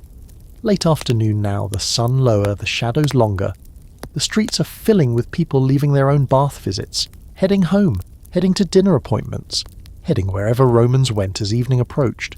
You feel genuinely refreshed, clean and warm and relaxed, in ways that your cramped apartment and morning hygiene rituals can never achieve. The baths worked, as they'd worked for centuries, as they would continue to work until the aqueducts failed, and the furnaces went cold and the whole elaborate system collapsed along with the empire that built it. But that's far in the future. For now, you're simply a Roman who has bathed, and the evening stretches ahead with its promises of food and company. The baths offered more than just water and warmth, though water and warmth were certainly the main attractions. Attached to most bathing establishments, especially the larger thermae, were facilities for exercise, and Romans took their physical fitness seriously, though perhaps not in ways you'd immediately recognise. The palestra, the exercise yard, was typically an open courtyard surrounded by colonnades where bathers could work up a sweat before or after their bathing sequence. The theory was that exercise opened the pores and prepared the body for the heat of the baths, then the baths cleaned away the sweat and grime of exercise. Theory and practice didn't always align. Plenty of Romans skipped the exercise entirely, but the facilities were there for those who wanted them. Bull games were enormously popular. Romans played various games with balls of different sizes, from small hard balls thrown and caught at high speed to larger inflated balls used for something like volleyball or handball. One common game involved several players throwing a ball quickly back and forth, trying to catch opponents off guard. Another involved bouncing a ball against a wall. The exact rules are lost, but the enthusiasm is well documented. Players competed fiercely, spectators gathered, and injuries were common. Wrestling was a favoured exercise, imported from Greek athletic traditions and adapted to Roman tastes. Romans generally wrestled without the oil that Greeks applied, preferring to grapple in dust, which provided grip. The matches could be formal or informal, serious training or friendly roughhousing. Professional wrestlers existed and performed at games, but amateur wrestling at the baths was simply recreation. Weightlifting happened too, using stone or lead weights called halteres. Romans lifted for exercise rather than competition in the modern sense, but the principle was the same. Resistance training built strength. Some evidence suggests that Romans did a version of what we'd recognise as jumping exercises with weights, holding the halters for added resistance. Running and jumping filled out the exercise options. The palestra provided space for sprints and longer runs, though running in circles around a courtyard was probably more functional than scenic. A version of the long jump existed, again using halteres, the weight supposed to add momentum to the jump when swung forward at takeoff. Here's a detail that might surprise modern fitness enthusiasts. The Romans thought about exercise as medicine, not recreation. Galen wrote extensively about the proper types and amounts of exercise for different conditions, prescribing specific activities for specific ailments.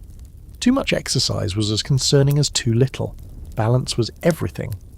A Roman approaching exercise like a modern gym rat, obsessively, daily, pushing to exhaustion, would have been considered dangerously imbalanced.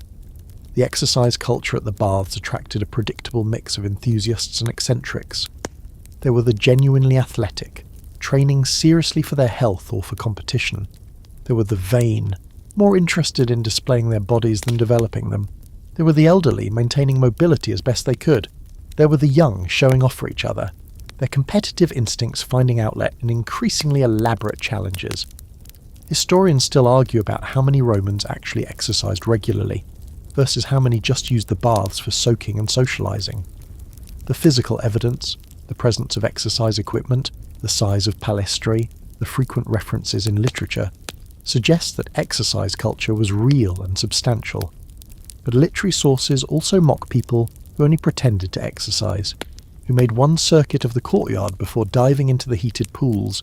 Some things about gym culture apparently never change. The sounds of the palestra were distinctive. The rhythmic thwack of balls against palms and walls, the grunts of wrestlers grappling, the slap of feet on packed earth, the counted repetitions of weightlifters, the coaching calls of trainers working with athletes. Mixed with the splashes and conversations from the bathing halls proper, it created an acoustic environment unlike anything else in the ancient city. Personal trainers existed too. If you had money and ambition, you could hire someone to design an exercise program for you, to supervise your efforts, to push you harder than you'd push yourself. These trainers range from serious athletes passing on their expertise to charlatans selling effort-free shortcuts. Again, some things never change. The relationship between exercise and health was understood in Roman terms that mixed accuracy with superstition. Exercise heated the body, which was good in moderation but dangerous in excess. It drew out impurities through sweat, which was beneficial. It could restore balance when the humours were disordered. Athletes who trained too hard often became ill, proving that excess was dangerous. The cause might be wrong. We'd point to overtraining syndrome rather than humoral imbalance, but the observation was essentially correct. After your time in the waters, perhaps preceded by a few throws in the ball game or a couple of wrestling bouts with friends, you feel the comprehensive satisfaction that the Roman bath experience was designed to provide. Your body has been exercised, heated, cooled, scraped and cleaned. Your social obligations have been maintained through the conversations in the pools. Your mind has been engaged by the debates and discussions you've overheard or participated in. You dress slowly, carefully, unwilling to rush the transition from this pleasant limbo back into the demands of the street. Your clothes feel rough after the smoothness of oiled, scraped skin. Your toga, if you're wearing one, requires the usual wrestling match to drape properly, but eventually you're presentable, your few belongings gathered, your coins recounted to make sure nothing was stolen. The bath attendant nods as you exit, already focused on the next customer. The door swings closed behind you, and you're back in Rome proper, the warmth of the caldarium quickly becoming a memory as the evening air touches your face. Dinner awaits, and you realise you're genuinely hungry. Before we proceed to dinner, let's linger a moment on a subject we touched upon in the baths: Roman medicine and the business of staying alive in a world that was, by modern standards, extraordinarily lethal. You've survived this far, which in ancient Rome was no small achievement. As a functioning adult who can read this narrative, you've already beaten odds that claimed a significant percentage of your cohort before they could walk. The diseases that lurked in Roman cities, tuberculosis, typhoid, malaria, various parasitic infections, dysentery, smallpox, swept through populations with depressing regularity. Childhood diseases that modern vaccines have rendered rare were simply facts of life, taking their toll and moving on. When you got sick in Rome, your options were limited but not non-existent. You might treat yourself with home remedies, the accumulated folk wisdom that every culture develops, certain herbs for certain ailments, specific foods to eat or avoid, rituals and prayers that might help. You might visit a temple, seeking divine intervention for what was clearly a divine affliction. You might consult a medicus, if you could afford one and if one was available, and if you trusted the profession, which many Romans did not. Roman doctors occupied a peculiar social position. The profession wasn't regulated in any meaningful sense. Anyone could call themselves a medicus and start practicing. This meant that the field included brilliant practitioners alongside complete frauds, with no way for ordinary patients to distinguish between them. Some doctors were enslaved, property of their owners and practicing only on command. Others were freedmen, building practices among their communities. A few achieved fame and fortune, becoming personal physicians to emperors and aristocrats. Many more eked out marginal livings, their reputations rising and falling with their patients' survival rates. The tools available to Roman doctors were crude by modern standards, but not negligible.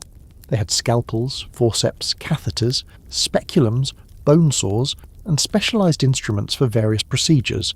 Archaeological finds have revealed remarkably sophisticated surgical toolkits. Roman surgeons could remove tumours, drain abscesses, set bones, excise cataracts, and perform caesarean sections, though usually only when the mother was already dead or dying. They understood that wounds needed to be cleaned, that certain substances promoted healing while others hindered it. But they didn't understand germ theory, the single insight that transformed medicine from guesswork to science. They didn't know that bacteria caused infection, that cleanliness prevented it, that the very hands of the healer could carry death from one patient to another. Roman surgeons operated in their street clothes with unwashed instruments in whatever space was available. The surprise isn't that so many patients died, it's that some survived. Pharmacology existed after a fashion. Roman pharmacists, pharmacopoeia or unguentarii, prepared and sold medicines compounded from animal, vegetable and mineral ingredients. Some of these worked. Opium for pain, willow bark for inflammation, certain herbs as genuine remedies for specific conditions. Others did nothing, still others actively harmed. Mercury compounds, lead preparations, toxic substances administered in the sincere belief that they would help. Historians still argue about how effective Roman medicine was overall, with some scholars emphasizing the genuine knowledge that practitioners accumulated and others emphasizing the yawning gap between that knowledge and modern medicine. Both perspectives have merit. A Roman doctor treating a simple wound might do so quite effectively, cleaning it, applying appropriate dressings, perhaps suturing if necessary. The same doctor treating an internal disease was essentially guessing, his theories about humoral balance having no connection to what was actually happening inside the patient's body. The rich had access to better medicine than the poor, naturally, but even wealth couldn't guarantee survival. Emperors died of disease, their personal physicians powerless to save them. Entire aristocratic families were wiped out by plagues that didn't check anyone's social status before infecting them.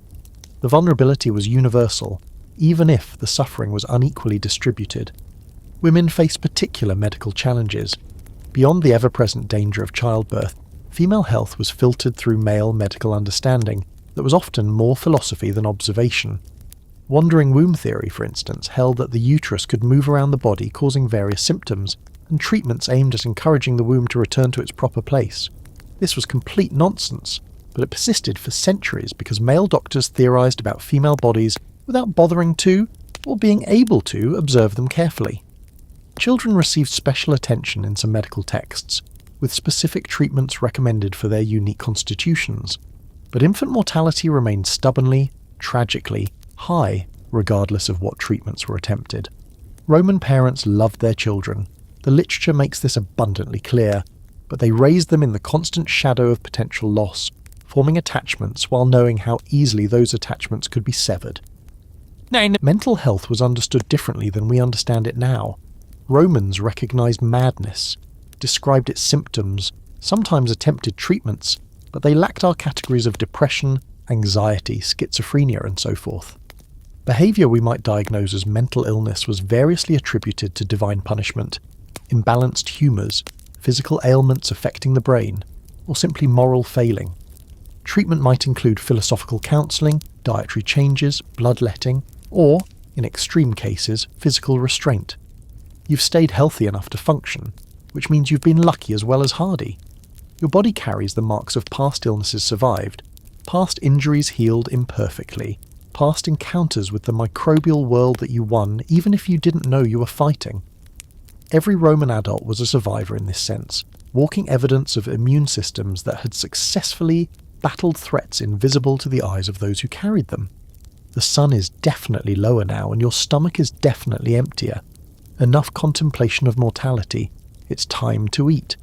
But before you eat, you should probably acknowledge the divine. Romans were nothing if not scrupulous about their religious obligations, and the day has provided multiple opportunities for piety that you've either observed or should have observed. Roman religion was everywhere, woven into every aspect of daily life in ways that modern secular societies can barely imagine. This wasn't religion as Sunday morning obligation. This was religion as constant, pervasive presence, as automatic as breathing, and about as optional. The gods were real, they were active, they noticed, and they cared whether you showed proper respect. Every doorway, every crossroad, every hearth, every meal, every significant action, all of these had religious dimensions that required at least acknowledgement. The household gods you greeted this morning, the lares and penuts of your small shrine, were only the beginning. As you've moved through the day, you've passed dozens of small shrines and sacred spots, each dedicated to some deity or spirit who presided over that particular location. The Compitum at the crossroads, where you may have paused, the shrine to Mercury outside a merchant's shop, the altar to Vesta near a bakery, she protected hearths after all, the Nymphaeum in the neighbourhood, where a fountain's water was sacred. The list goes on. The major gods of the Roman pantheon, Jupiter, Juno, Mars, Venus, Mercury, and the rest, received worship at temples throughout the city and at public ceremonies throughout the year. But ordinary Romans' daily religion was more intimate, focused on the smaller gods and spirits who touched daily life directly. You prayed to the specific deity relevant to your immediate need, to Cardia when opening a door, to Terminus at a property boundary, to Fornax when baking bread, to Cloacina when visiting the latrine. The divine specialization was extreme, and there was a god for everything because everything was potentially divine.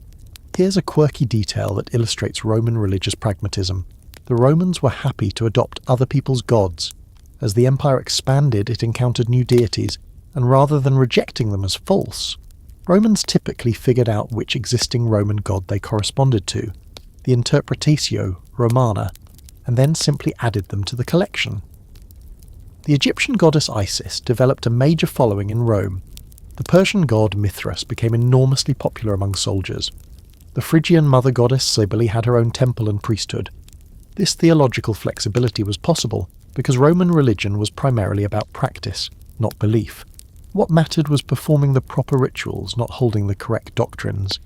Historians still argue about the extent to which ordinary Romans actually believed in their gods versus merely going through the motions. The truth was probably both, varying by individual and circumstance. Deep sincere belief certainly existed. Roman literature is full of genuine religious feeling, of prayers offered in crisis, of thanksgiving for divine aid received. But skepticism also existed, particularly among educated elites who might perform all the proper rituals publicly while privately doubting that the gods cared or even existed. The two attitudes could coexist in the same person without apparent contradiction. Sacrifice was the central act of Roman religion. To honour a god, you gave something to that god, destroyed it, removed it from human use, sent it across the boundary between mortal and divine. For major occasions, this meant animal sacrifice. Oxen, sheep, pigs, slaughtered at altars, their blood poured, their organs examined for omens, their meat distributed for feasting. For everyday occasions, simpler offerings sufficed. Wine poured onto the ground, incense burned, small cakes or fruits left at shrines. You've made small offerings throughout the day, or should have. A morning greeting to your household gods, a pause at a street shrine, a moment of acknowledgement before eating. These weren't elaborate ceremonies. They were brief recognitions of divine presence, maintenance of the relationship between you and the supernatural powers that permeated your world. The religious calendar structured time. Certain days were sacred, business could not be conducted, law courts did not meet. Festivals peppered the year. The Saturnalia in December, the Lupercalia in February, the Floralia in April, dozens more. These festivals range from solemn to riotous, from ancient rites whose origins were forgotten to relatively new celebrations of military victories or imperial events. They provided rhythm to Roman life, breaking up the endless succession of working days with occasions for feasting, processions, games, and public spectacle.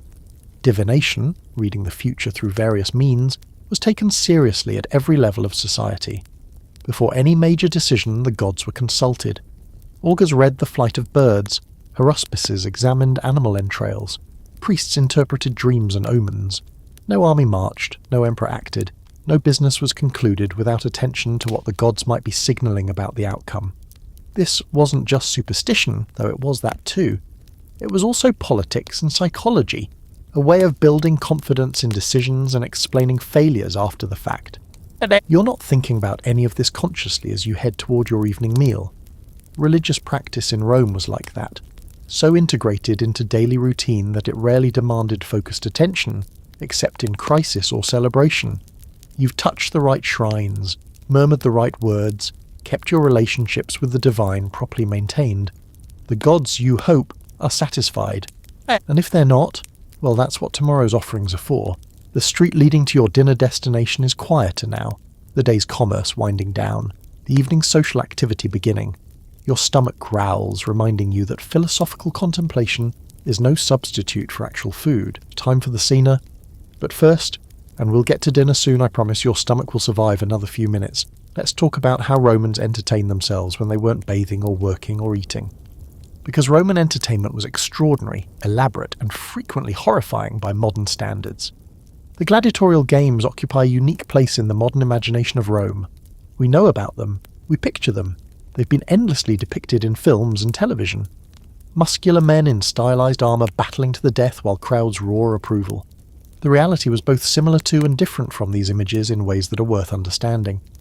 Gladiators were professionals, not condemned criminals randomly thrown together.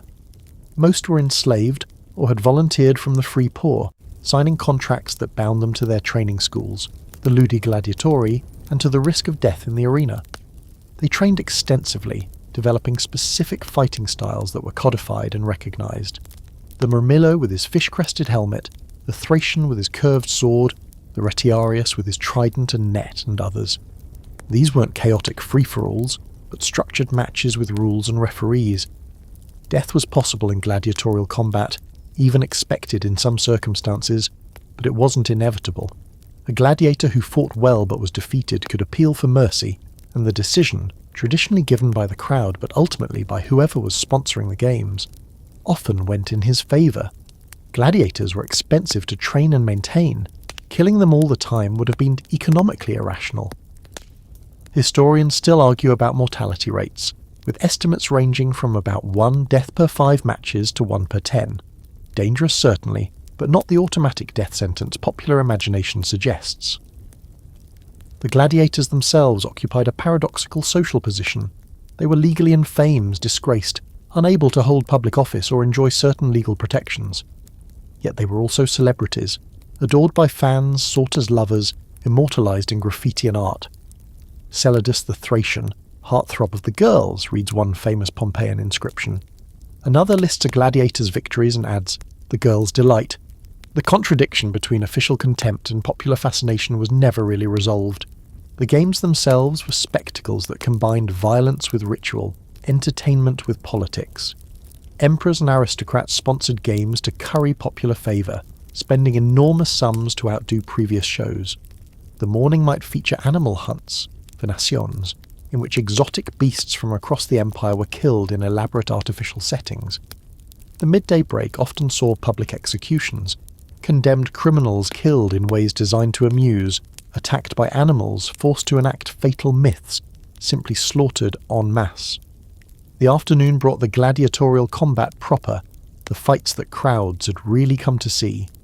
The Colosseum, completed in 80 CE, was the largest and most famous venue, capable of holding perhaps 50,000 spectators. But amphitheatres existed throughout the empire in provincial cities and military camps, bringing the games to audiences who would never visit Rome. The architecture itself was impressive. Systems of lifts and trapdoors could raise animals and combatants from underground chambers, creating spectacular entrances. Awnings could be deployed to shade spectators from the sun. The logistics of feeding, organising and managing 50,000 people for a day of entertainment were substantial. You've probably attended games if you're living in Imperial Rome. They were held frequently, especially in the city, and attendance was a civic activity as much as entertainment. Your seating assignment reflected your social position. Better seats for better people, the Senate in front, ordinary citizens farther back, women and slaves in the highest rows with the worst views. You cheered for particular gladiators, debated outcomes with neighbours, participated in the collective emotional experience of violence witnessed together. The moral dimension is impossible to ignore. Romans watched people die for entertainment, and most seemed to find nothing wrong with this. The victims were criminals, slaves, enemies, categories of people whose deaths didn't fully count, whose suffering was spectacle rather than tragedy. Modern viewers find this horrifying, and they should. But understanding the phenomenon requires understanding the social context. A society built on slavery and conquest, where violence was constant and life was cheap, where public death served functions we no longer require entertainment to serve. Some Romans did object. Seneca's famous letter describes leaving the games at midday disgusted by the slaughter, calling the whole affair pure murder with nothing to protect either of the fighters. But Seneca was a minority, a philosopher whose moral objections didn't prevent the games from continuing for centuries. Most Romans simply accepted the violence as normal, as we accept other forms of normalised suffering in our own society. The games eventually faded, banned by Christian emperors who found the spectacle incompatible with their theology.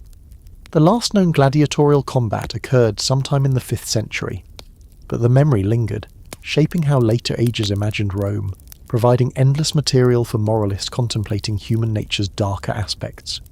You won't be attending games tonight. They're not held every day, and evening approaches anyway. But the amphitheatre looms in the background of Roman life, its presence felt even when no games are scheduled, its spectacles the subject of constant discussion and anticipation. Tomorrow, perhaps. There's always tomorrow. Tonight there's dinner. And speaking of spectacle, there was entertainment in Rome that made the gladiatorial games look like a quiet afternoon, at least in terms of scale and enthusiasm. The chariot races at the Circus Maximus were perhaps the most popular form of mass entertainment in the ancient world, drawing crowds that dwarfed even the Colosseum's impressive capacity. The Circus Maximus could hold somewhere between 150,000 and 250,000 spectators. Historians argue about the exact capacity, but even the conservative estimates make it the largest entertainment venue ever built until modern stadiums. On race days, the population of Rome essentially relocated to the circus, filling those endless tiers of seats, pressing against barriers, spilling into surrounding streets when the seating ran out. The races themselves were simple in concept, extraordinarily dangerous in execution. Teams of 2 or 4 horses pulled lightweight chariots around a long oval track, 7 laps total, covering perhaps 5 miles at speeds that approached 30 miles per hour. The turns at each end of the track were sharp, the chariots fragile, the competition fierce. Crashes were common, spectacular, and often fatal, not just for the horses, but for the charioteers who were dragged behind panicked teams, their bodies mangled by hooves and wheels, and the chariots of competitors who couldn't or wouldn't swerve. Successful charioteers became superstars whose fame rivaled emperors. Scorpus won over 2,000 races before dying young in a crash. Diocles, perhaps the most successful driver in history, won 1,462 races over a 24-year career and accumulated prize money equivalent to billions in modern currency. Their names were known throughout the empire. Their images appeared on merchandise, their fans organised into factions that were part sports clubs, part political organisations, part street gangs. The factions, the blues, greens, reds and whites, though blues and greens dominated, were more than just team allegiances. They were social identities, passed down through families, tied to neighbourhoods and class positions, occasionally capable of organised violence. Riots between faction supporters killed thousands in Constantinople in 532 CE, when the Nika revolt nearly overthrew Emperor Justinian. In Rome, faction violence was common enough to be a regular concern for authorities trying to maintain order. You probably support a faction, probably have since childhood, probably inherited your allegiance from your father, who inherited it from his father. When asked, you could explain why your faction is superior, their horses better bred, their drivers more skilled, their victories more deserved. The reasoning doesn't need to make logical sense. It's tribal loyalty dressed in the costume of analysis, the same pattern that modern sports fans would recognise instantly. Race days were holidays, or might as well have been. Business stopped, the baths emptied, the streets filled with people heading toward the circus. The races began early and continued until late afternoon, with intervals between races filled by acrobats, performers, and vendors working the crowd. The noise must have been extraordinary. 250,000 people cheering, screaming, groaning, the thunder of hooves, the crack of whips, the crash of wrecks. Here's a quirky detail. Curses. The races attracted an enormous amount of magical activity. Fans commissioned professional curse writers to inscribe lead tablets with spells designed to harm rival charioteers and horses, burying these cursed tablets, defictiones, at the circus or throwing them into the track. I conjure you, demon, whoever you are, to torture and kill the horses of the green and white factions, and to kill and destroy their drivers, reads one surviving example. The intensity of feeling was such that magical intervention seemed worth the investment. The emperors understood the political importance of the races. A ruler who supported the popular faction gained popular support. One who backed the wrong team risked alienating the mob. Attending the races, being seen by the crowd, responding appropriately to their cheers and expectations. These were political necessities, not mere entertainment choices. The circus was where emperor and people came together most directly, where the relationship between ruler and ruled was performed and negotiated. The betting was intense and inevitable. Romans gambled on everything, but they gambled on chariot races with particular fervour. Vast sums changed hands on race days. Fortunes won and lost on the turn of a corner, the stumble of a horse, the skill or luck of a driver. Professional bookmakers worked the crowd, offering odds, taking bets, occasionally disappearing when those bets went badly for them. You've been to the races. Of course you have. To live in Rome and not attend the races would be like living in a modern city and never watching television. Technically possible, but socially isolating. You felt the crowd's energy, the visceral thrill of horses at full gallop, the agony when your team lost and the ecstasy when they won. You've probably lost money betting on outcomes you were certain about and shouldn't have been.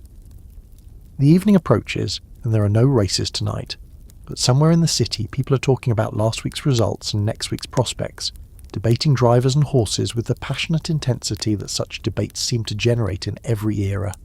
Your dinner awaits, and we've delayed it long enough. There were gentler entertainments too, forms of amusement that didn't involve death or gambling or tribal violence. Romans attended theatre, listened to music, watched performances that required skill more than bloodshed. The picture of Roman entertainment as exclusively brutal is a distortion, though the brutal elements were certainly prominent. Roman theatre had deep roots, borrowing heavily from Greek traditions while developing its own distinctive forms. Comedies and tragedies were performed in large outdoor theatres, actors wearing masks that projected their characters' emotions to audiences hundreds of feet away. The playwrights Plautus and Terence had created a comic tradition that influenced all of Western drama. Their plots of mistaken identity, clever slaves and young lovers still recognisable in sitcoms 2,000 years later. By the imperial period, however, traditional drama had declined in popularity. Audiences preferred pantomime, not the silent white-faced performances modern people associate with that word, but elaborate dance dramas in which solo performers acted out mythological stories through movement, while musicians and singers provided accompaniment. The best pantomime artists were stars, attracting devoted fans who followed their careers with an intensity comparable to modern celebrity culture. Mime was another popular form, closer to what we might call sketch comedy, featuring performers without masks in short, often bawdy scenarios. Mime performers could be male or female. Actresses were more common in mime than in other theatrical forms, and the content pushed boundaries of respectability. Sexual content was common, sometimes explicit. The mime actress Theodora, later empress to Justinian, was remembered, by hostile sources, for performances involving geese that were apparently shocking even by Roman standards. Music accompanied almost everything in Roman life, though our knowledge of what it sounded like is frustratingly limited. Romans played instruments, lyres, flutes, cymbals, drums, organs, and evidence suggests they valued musical skill. But their notation system is largely lost to us, and no ancient recordings exist for obvious reasons. We can say that music was present, that it mattered, that performers were celebrated, but what it actually sounded like remains educated guesswork. Private entertainment was perhaps more important than public spectacle for ordinary Romans. Dinner parties were entertainments in themselves, as we'll soon see. But even outside formal dining, Romans found ways to amuse themselves. Board games were popular, various versions of dice games, games involving moving pieces around boards, strategy games that resembled chess or checkers. Gambling on these games was enthusiastic and technically illegal, though the laws were more honoured in the breach than the observance. Recitations were a form of entertainment for the educated classes. Poets and writers gathered audiences to read their new works, seeking feedback and acclaim. Pliny the Younger describes attending recitations almost as a social obligation, praising good work and politely suffering through bad. Public libraries existed where one could read or listen to works being read aloud. Literary culture was social culture for those with the education to participate. For children, there were toys and games that would be recognisable today. Dolls, toy animals, miniature carts and chariots, balls, hoops to roll with sticks. Children played games of chase, of hiding, of competition. Archaeological evidence shows that Roman childhood, for those who survived it, included play and imagination alongside the work and education that occupied much of their time. Historians still argue about the relationship between entertainment and Roman social values. Did the violent spectacles reinforce violent values, or did they provide a safe outlet for violent impulses? Did the theatrical traditions transmit cultural knowledge, or merely provide escapist distraction? The questions are unanswerable but not unimportant. They illuminate how societies use entertainment to process and project their deeper concerns. The evening has definitely arrived now. The light has shifted to gold and orange, shadows lengthening across streets that are quieter than they were hours ago. The evening star appears above the buildings. Somewhere, someone is making music. A lyre, perhaps, its notes floating down from an upper window. The city is transitioning from work to rest, from public to private, from the collective chaos of daylight to the more intimate activities of evening. Your stomach, patient until now, has begun to genuinely demand attention. The time for discussing entertainment has passed. The time for participating in entertainment, specifically the entertainment of eating, has arrived. The scene beckons. But we should pause at one more institution before we sit down to dinner: the Roman school, the system that educated those children who received education at all. Because Roman education shaped the minds that built the empire, wrote the literature, administered the provinces and argued the law courts. Understanding what Romans learned helps explain what they became. Roman education was private, not public. There were no state schools, no compulsory attendance, no free education for all. If you wanted your children educated, you paid for it, either by purchasing or hiring an enslaved tutor, or by sending children to schools run by independent teachers. The poor learned from their parents, if at all. The wealthy had access to sophisticated instruction. The middle ground was where it usually is, parents stretching to afford better opportunities for their children. Elementary education began around age 7 for those who received it. Children learned to read and write, sitting in small groups around a teacher, the literator or ludi magister, who drilled them on letters, syllables, words. Writing happened on wax tablets using a stylus, the soft wax allowing for practice and correction, the tablet wiped clean and reused. The teaching methods were straightforward: repetition, memorization, and corporal punishment for those who failed to meet expectations. The schools themselves were often just open spaces in public areas, under porticos, in rooms rented for the purpose, wherever the teacher could set up. The noise of the city provided constant distraction. The poet Martial complained about being kept awake by a nearby schoolmaster, who began shouting at students before dawn, his voice carrying through thin walls. Privacy and quiet were luxuries elementary education didn't provide. Secondary education, for those who continued, focused on grammar and literature. The grammaticus taught older students to read and analyse texts, primarily poetry, Virgil above all, but also Homer in Greek, plus other canonical authors. Students parsed sentences, identified rhetorical devices, discussed meanings, and committed vast quantities of verse to memory. An educated Roman could recite long passages of Virgil from memory well into old age. The poems became part of their mental furniture, available for quotation and allusion throughout life. Higher education meant rhetoric, the art of public speaking that was essential for political and legal careers. The rhetor trained young men to argue persuasively on any topic, to speak extemporaneously, to structure arguments for maximum impact. Students practiced with declamation exercises, set topics requiring them to argue positions, often fantastic scenarios involving pirates, tyrants, and disinherited sons. The skills transferred to the courtroom and the Senate, where careers were made by speakers who could move audiences. The content of Roman education was deliberately conservative, transmitting the values and knowledge that elite Romans believed should persist. Students learned not just how to speak, but what to think, absorbing traditional virtues through the literature they studied, the examples they discussed, the expectations their teachers reinforced. Education was socialization as much as instruction. Girls received less education than boys, typically stopping at elementary levels if they received schooling at all. Some families educated daughters more thoroughly, especially among the elite, and some Roman women achieved genuine learning. Hortensia's speech to the triumvirs demonstrates that women could develop rhetorical skill, but education was primarily male preparation for male careers in law, politics, and administration. Here's a detail that might surprise you.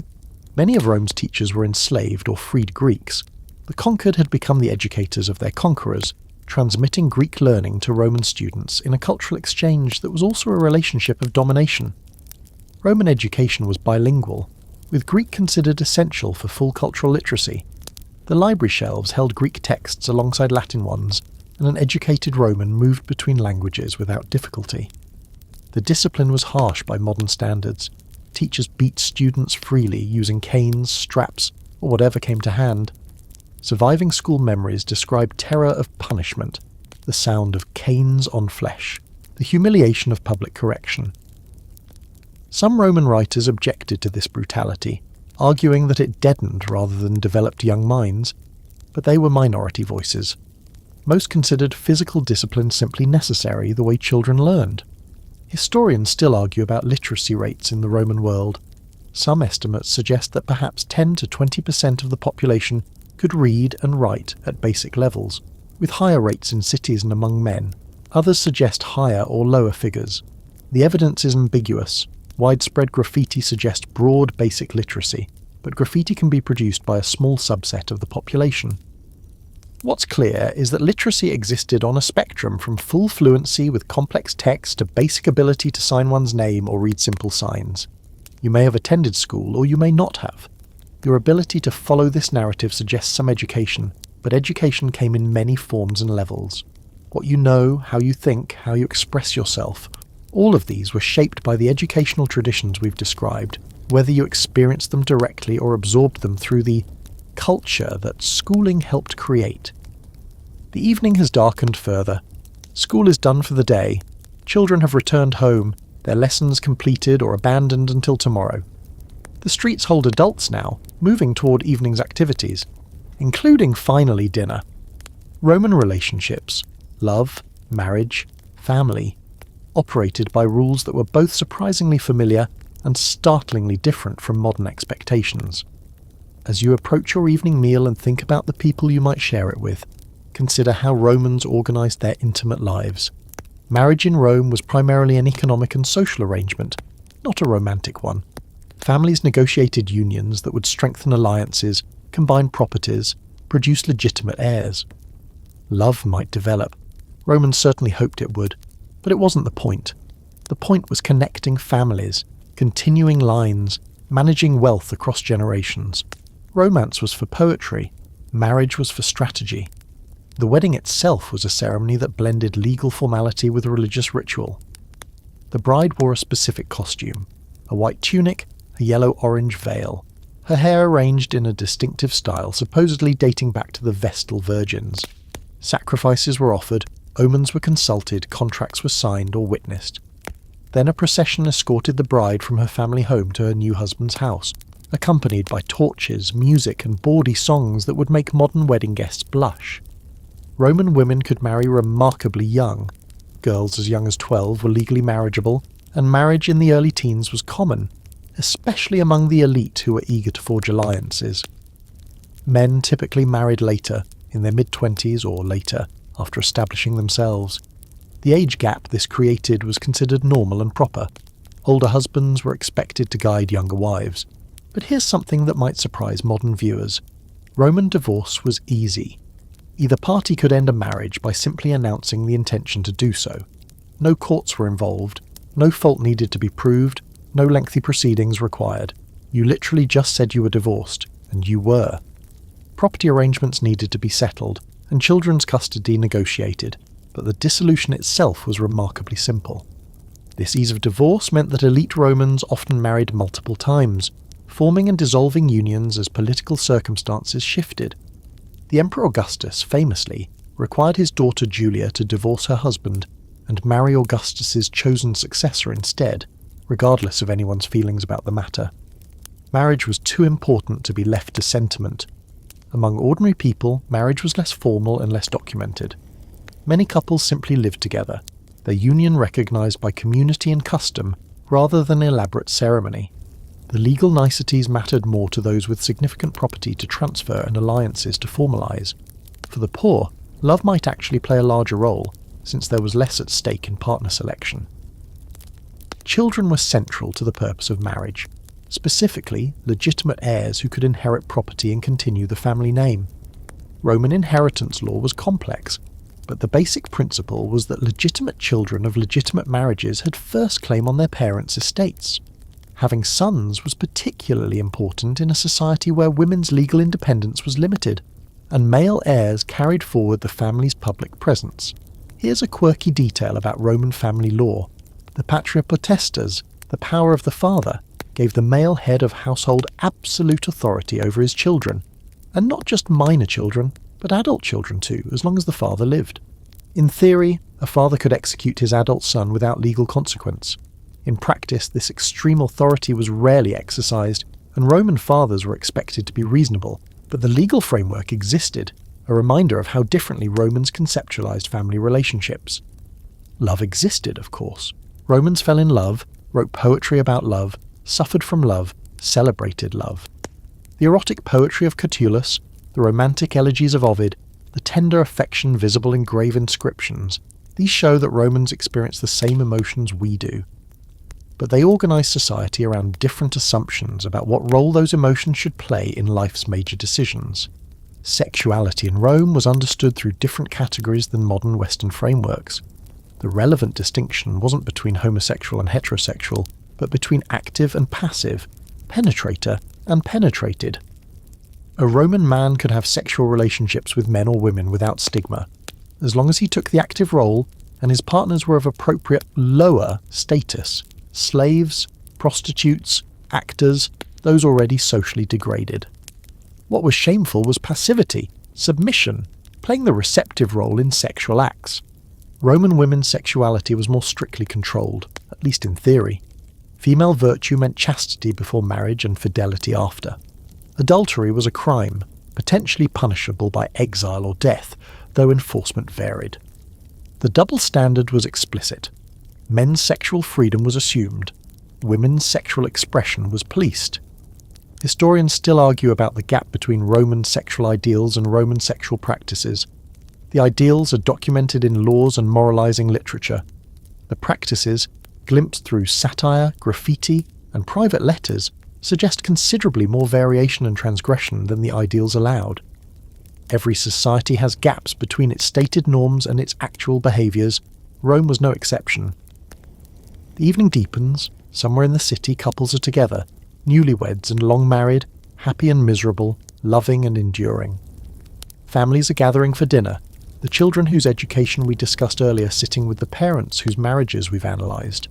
The human fundamentals, love, desire, partnership, conflict, play out in Roman form, shaped by Roman categories, experienced with Roman emotions that were finally not so different from our own.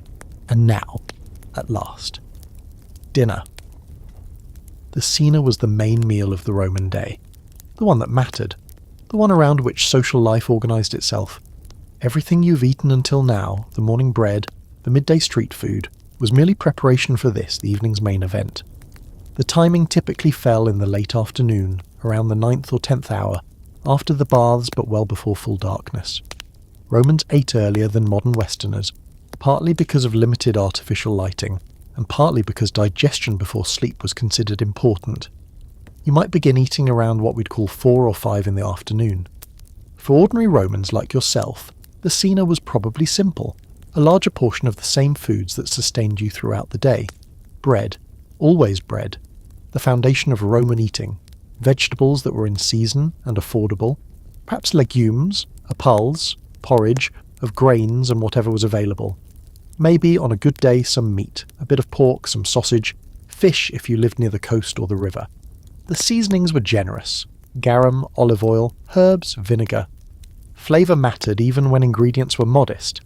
If you were dining alone or with immediate family, you ate simply, probably seated rather than reclining, probably finished within an hour.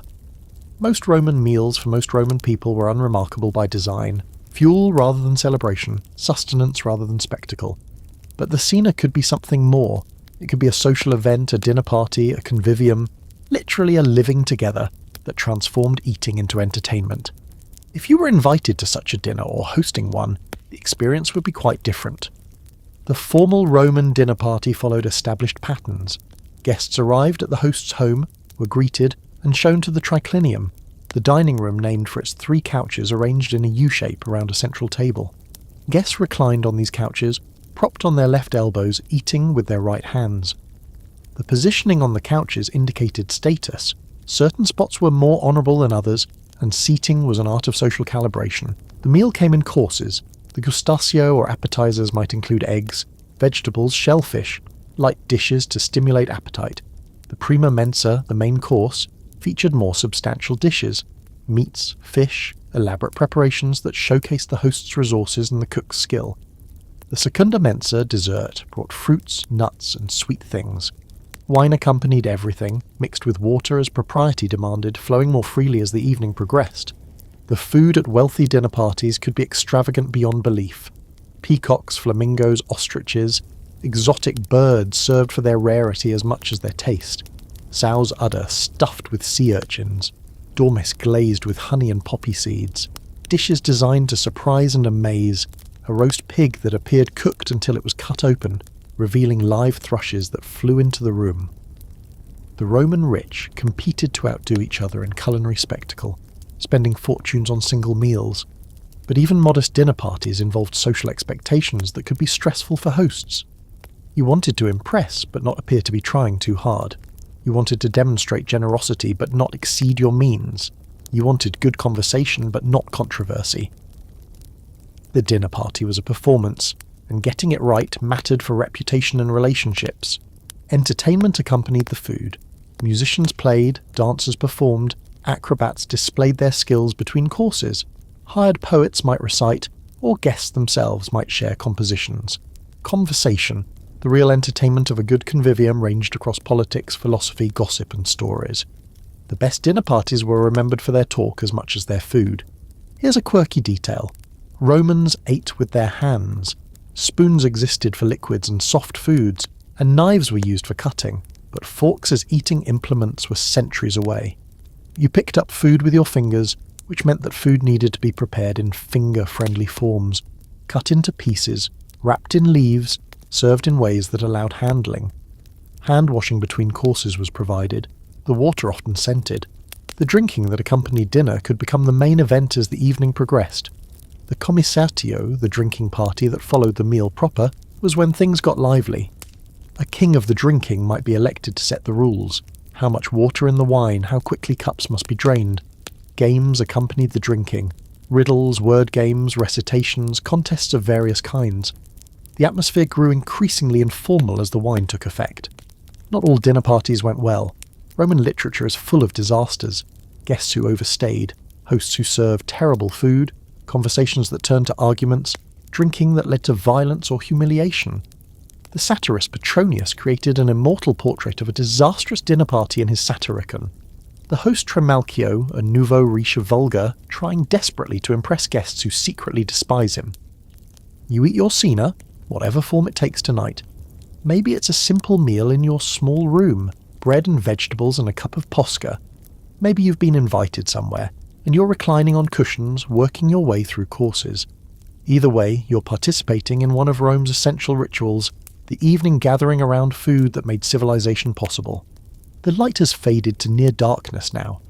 Only lamps illuminate the room, their flames flickering, their smoke adding another layer to the air. Outside your window, the city transitions to its nocturnal personality, very different from the daytime city you've navigated. Night has come to Rome. The darkness outside is genuine now, not Twilight's suggestion, but night's reality. And with night comes a transformation of Rome that's worth understanding, because Roman nights were very different from Roman days. Remember the wheeled traffic we heard this morning rumbling through the dark hours? That's starting up again now. The prohibition on carts and wagons during daylight meant that all heavy goods movement happened after dark, and Rome required constant supply. Grain from Egypt, wine from Gaul, olive oil from Spain, building materials from quarries, goods of every kind. All of it arrived by cart at night, the drivers working by torchlight, the noise travelling through thin apartment walls to disturb everyone trying to sleep. But traffic noise was the least of night's dangers. Rome after dark was genuinely dangerous in ways that modern urban dwellers might recognise but probably underestimate. There was no street lighting. None.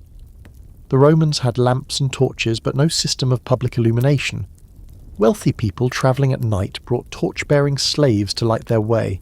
Ordinary people either carried their own lights or navigated by whatever moonlight filtered between buildings. The darkness was profound, the kind of darkness that modern cities with their ambient glow never experience. There was no police force.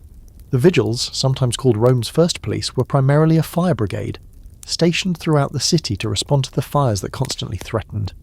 They might intervene in obvious crimes, but they weren't patrolling the streets looking for trouble. If trouble found you at night, you were largely on your own. And trouble was common. Thieves worked the dark streets, targeting anyone who seemed worth robbing. Drunks stumbled out of wine shops looking for fights.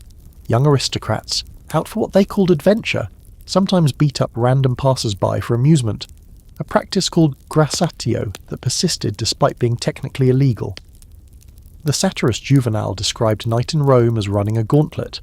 You're a fool to go out to dinner without making your will. There are as many deaths to face as there are open windows watching you as you pass. Those open windows were a genuine hazard. Chamber pots emptied into streets, and while this was illegal, enforcement was minimal and the practice continued. Juvenal imagined the crashing chamber pots as potential killers, their ceramic weight enough to crack a skull. Whether anyone actually died this way is unclear, but the fear was real enough to shape behaviour. The buildings themselves posed risks. Roman construction was unregulated and frequently substandard. Buildings collapsed. Buildings caught fire. Fires that could spread with terrifying speed through the dry wood and packed neighbourhoods of the insulae districts. If you heard the cry of fire at night, you grabbed whatever you could carry and ran, because fires in Roman apartment blocks were unsurvivable for those who couldn't escape quickly. Sensible Romans stayed home after dark. They bolted their doors, closed their shutters, and waited for dawn. Dinner parties ended in time for guests to get home before full darkness, or hosts provided accommodation for those who lived far away. The streets belonged to delivery drivers, watchmen, criminals, and the desperate after the sun went down. Here's a detail that illustrates night's dangers. Roman law treated crimes differently depending on when they occurred. Killing a thief who broke in at night was explicitly permitted. You were allowed to defend your home with lethal force after dark in ways that weren't permitted during daylight. The law recognised that night changed everything, that the normal rules of civilization suspended when the sun went down.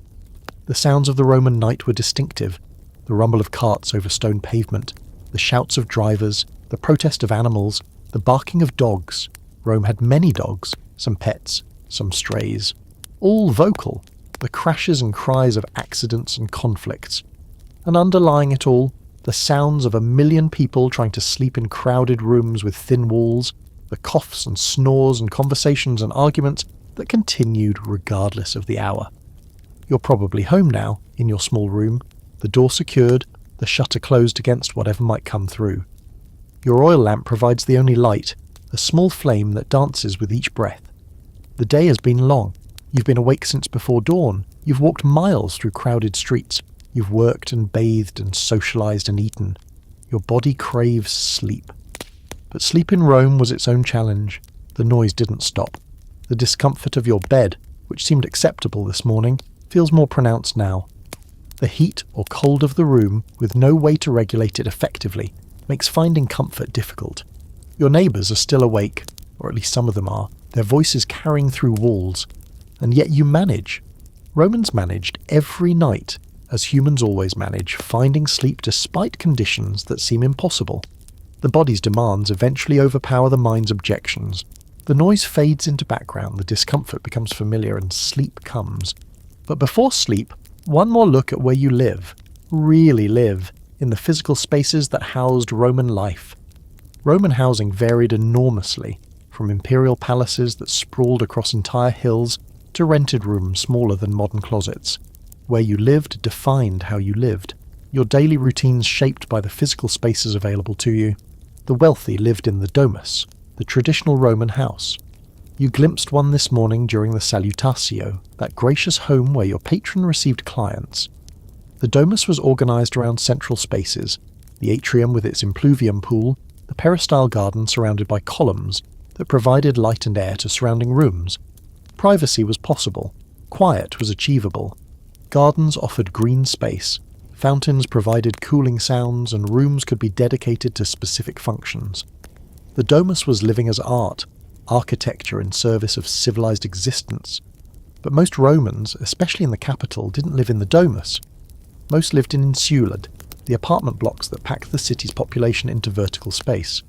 Your building is one of thousands, a 5 or 6 story structure built of brick and concrete and timber, divided into dozens of apartments of varying sizes.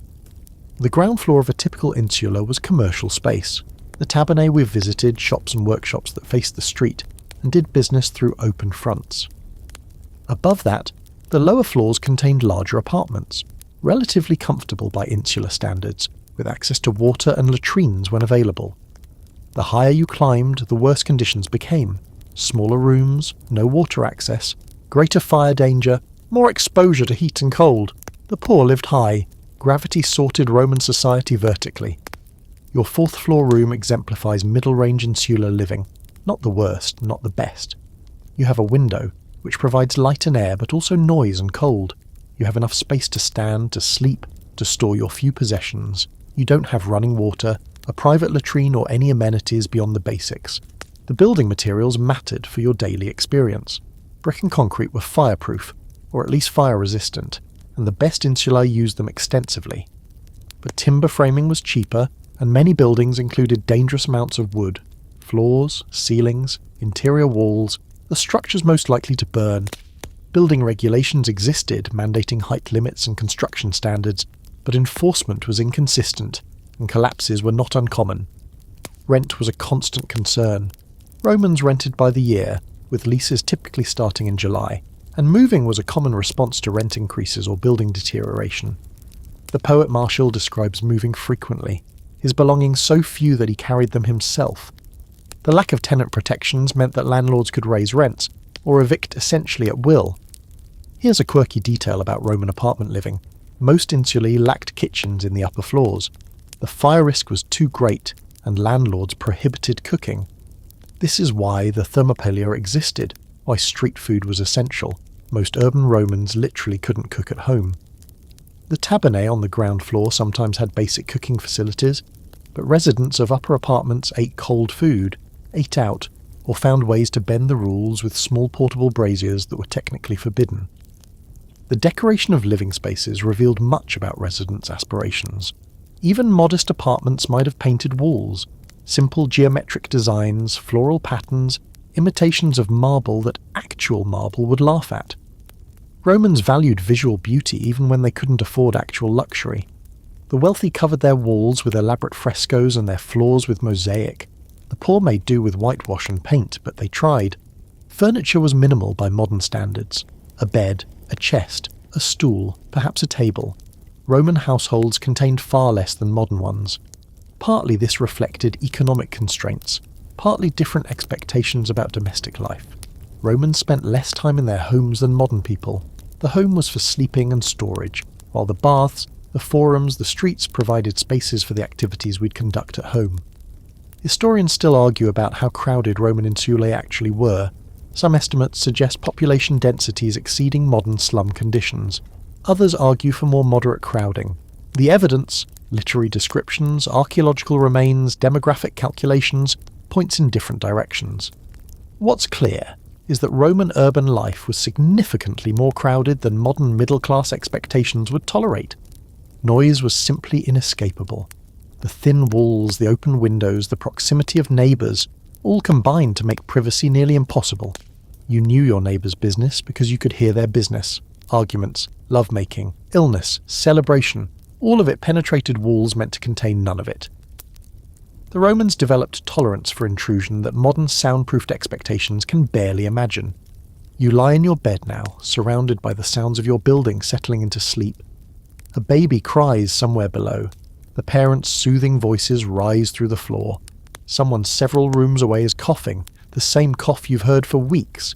A couple is having a conversation in normal voices that carries as if they were in your room. The building creaks as wood expands and contracts with the cooling air. This is home. this cramped, noisy, imperfect space that you've made your own. It keeps the rain off and the worst cold out. It holds your possessions and provides a place to sleep. It's more than many have, and less than some. It's Roman life, not as the marble statues suggest it, but as it actually was. And eventually all Romans came to the end that waits for everyone. Death was present in Roman life in ways modern medicine and modern squeamishness have pushed to society's margins. People died at home, in the streets, in public view. Children knew death personally, having seen siblings and playmates and family members die before they themselves reached adulthood. Death was not hidden away but confronted, ritualized, processed through customs that helped the living cope with the inevitable. When a Roman died, the body was prepared at home, washed and anointed, dressed in appropriate clothing, a toga for male citizens, fine garments for the respectable. The body was displayed in the atrium of the house, feet pointing toward the door, surrounded by candles and mourners. Professional mourners might be hired to wail and beat their breasts, their theatrical grief supplementing the genuine sorrow of family members. The funeral procession was a public event, especially for the wealthy. Musicians led the way, followed by the mourners, the bier carrying the body, and representations of the deceased's ancestors, wax masks that were stored in household shrines and brought out for funerals to connect the dead with their lineage. For important families, actors wearing these masks might process as if the ancestors themselves had come to welcome the newly dead. Funeral orations delivered at the forum praised the deceased's virtues and accomplishments. Cremation was the standard practice for most of Roman history, though burial gained popularity over time and eventually superseded burning as Christianity spread. The body was placed on a pyre, the flames lit, and the physical remains transformed to ash. These ashes were collected, placed in urns, and deposited in tombs, elaborate mausoleums for the wealthy, modest niches in communal columbaria for the ordinary. Roman tombs lined the roads leading out of the city, since burial within the sacred boundary was generally prohibited. Walking along the Via Appia, you would pass countless monuments, their inscriptions addressing passers-by, reminding the living of those who had gone before. I was not, I was, I am not, I don't care, reads one famous epitaph, the Epicurean dismissal of death's sting. Others are more emotional.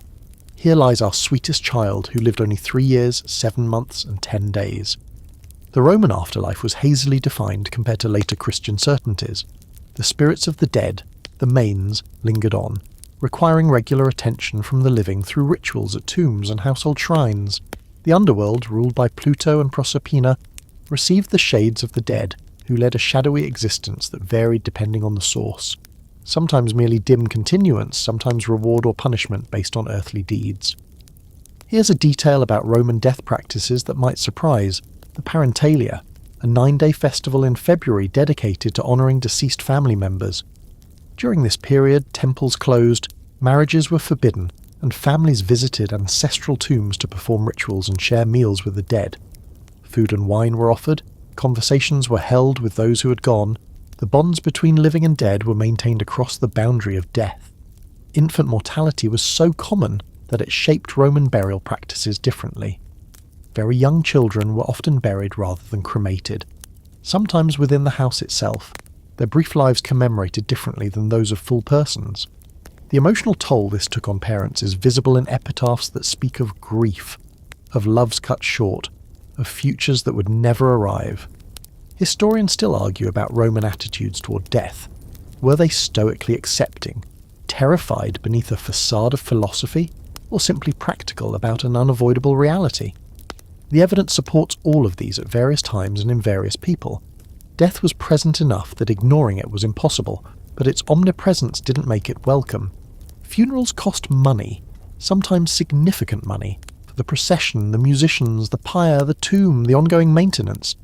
Burial clubs existed to help ordinary people afford death, members paying regular dues that would cover funeral expenses when their time came. The fear of being unburied, left to rot without proper rites, was real enough to make these clubs popular. In your small room, sleep is coming. The noise of the building has faded to its overnight minimum, still present but ignorable, a familiar backdrop. Your body has found a comfortable position. Your mind has released the day's concerns. Tomorrow will come with its own demands, but tomorrow is not yet here. You think perhaps of those who have died, family members, friends, neighbours lost to the various causes that took Romans before their time. You think of the tomb that will eventually hold your own remains, whether you can afford a proper monument or will share space with others in a columbarium niche. You think of the manes, the spirits of the dead who hover at the boundary between this world and whatever comes next. And then you stop thinking, because sleep has arrived, and the day is done. The city quiets, as much as Rome ever quiets, settling into its nocturnal rhythms around you. The carts still rumble through the streets below, but the sound has become a lullaby of sorts, a familiar background noise that paradoxically signals rest. Your breathing slows, matching the patient rhythms of a city that has breathed this way for centuries. You have lived a day in ancient Rome, not the Rome of emperors and conquests, but the Rome of ordinary people doing ordinary things. You woke in darkness and navigated the challenges of morning hygiene with implements and methods that would horrify modern sensibilities. You dressed in garments that communicated your place in a rigid social hierarchy. You stepped into streets that were crowded, chaotic, smelly, dangerous, and alive with human activity. You paid your respects to your patron, maintaining the network of relationships that sustained you economically. You shopped in markets where haggling was expected and goods came from 3 continents. You worked at whatever trade sustained you, part of an economy that mixed enslaved and free labour in ways we now find deeply troubling. You ate street food standing at a counter, just as millions of workers have done in every era before and since. You bathed. This cannot be emphasised enough. You bathed because Romans bathed, because the baths were the social heart of the city, the place where class boundaries softened and human bodies existed together in warmth and water. You scraped olive oil from your skin and emerged cleaner than any quick shower would make you. Your muscles relaxed, your social obligations fulfilled. You ate dinner, the meal that mattered, whether simple sustenance alone in your room or an elaborate convivium with friends and entertainment. You navigated the dangerous night streets or stayed safely home, aware that darkness changed everything about the city you inhabited. And now you rest, in a room that is small by any standard, uncomfortable by modern expectations, but yours for as long as you pay the rent. The household gods watch over you from their small shrine. The lairs accept your offerings and keep their ancient bargain. Tomorrow you will wake before dawn and do it all again, as Romans did for centuries, as humans continue to do in different forms in every age that follows. What have you learned from this day? Perhaps that ancient people were not so different from modern ones in their essential needs and desires: food, shelter, connection, meaning, rest. Perhaps that the differences were significant anyway, that no modern person would actually want to live the life we've described, with its discomforts and dangers and early death. Perhaps both of these things are true at once, the familiar and the strange coexisting in every life lived before our own. The fire in the small brazier has burned to embers now, their glow too faint to illuminate much but warm enough to take the edge off the night's chill. The sounds from neighbouring rooms have faded to breathing and occasional movement, the building asleep together as it wakes together, as it lives together. You are one Roman among a million Romans, one human among the countless humans who have made their peace with imperfect circumstances and found rest anyway. The rhythm of your breathing deepens now, slower and steadier, matching the peaceful pulse of approaching sleep. Your muscles have released the day's tensions, sinking into the mattress that seemed so uncomfortable this morning, but now feels simply familiar, simply yours. The sounds of the city blend into a distant murmur, carts and voices and night birds mixing into something almost like silence. Let your thoughts drift now, soft as lamp smoke rising, gentle as the warmth still radiating from cooling embers. The worries that filled your day can wait, the patron to satisfy, the work to complete, the rent to pay, all of it patient until dawn returns.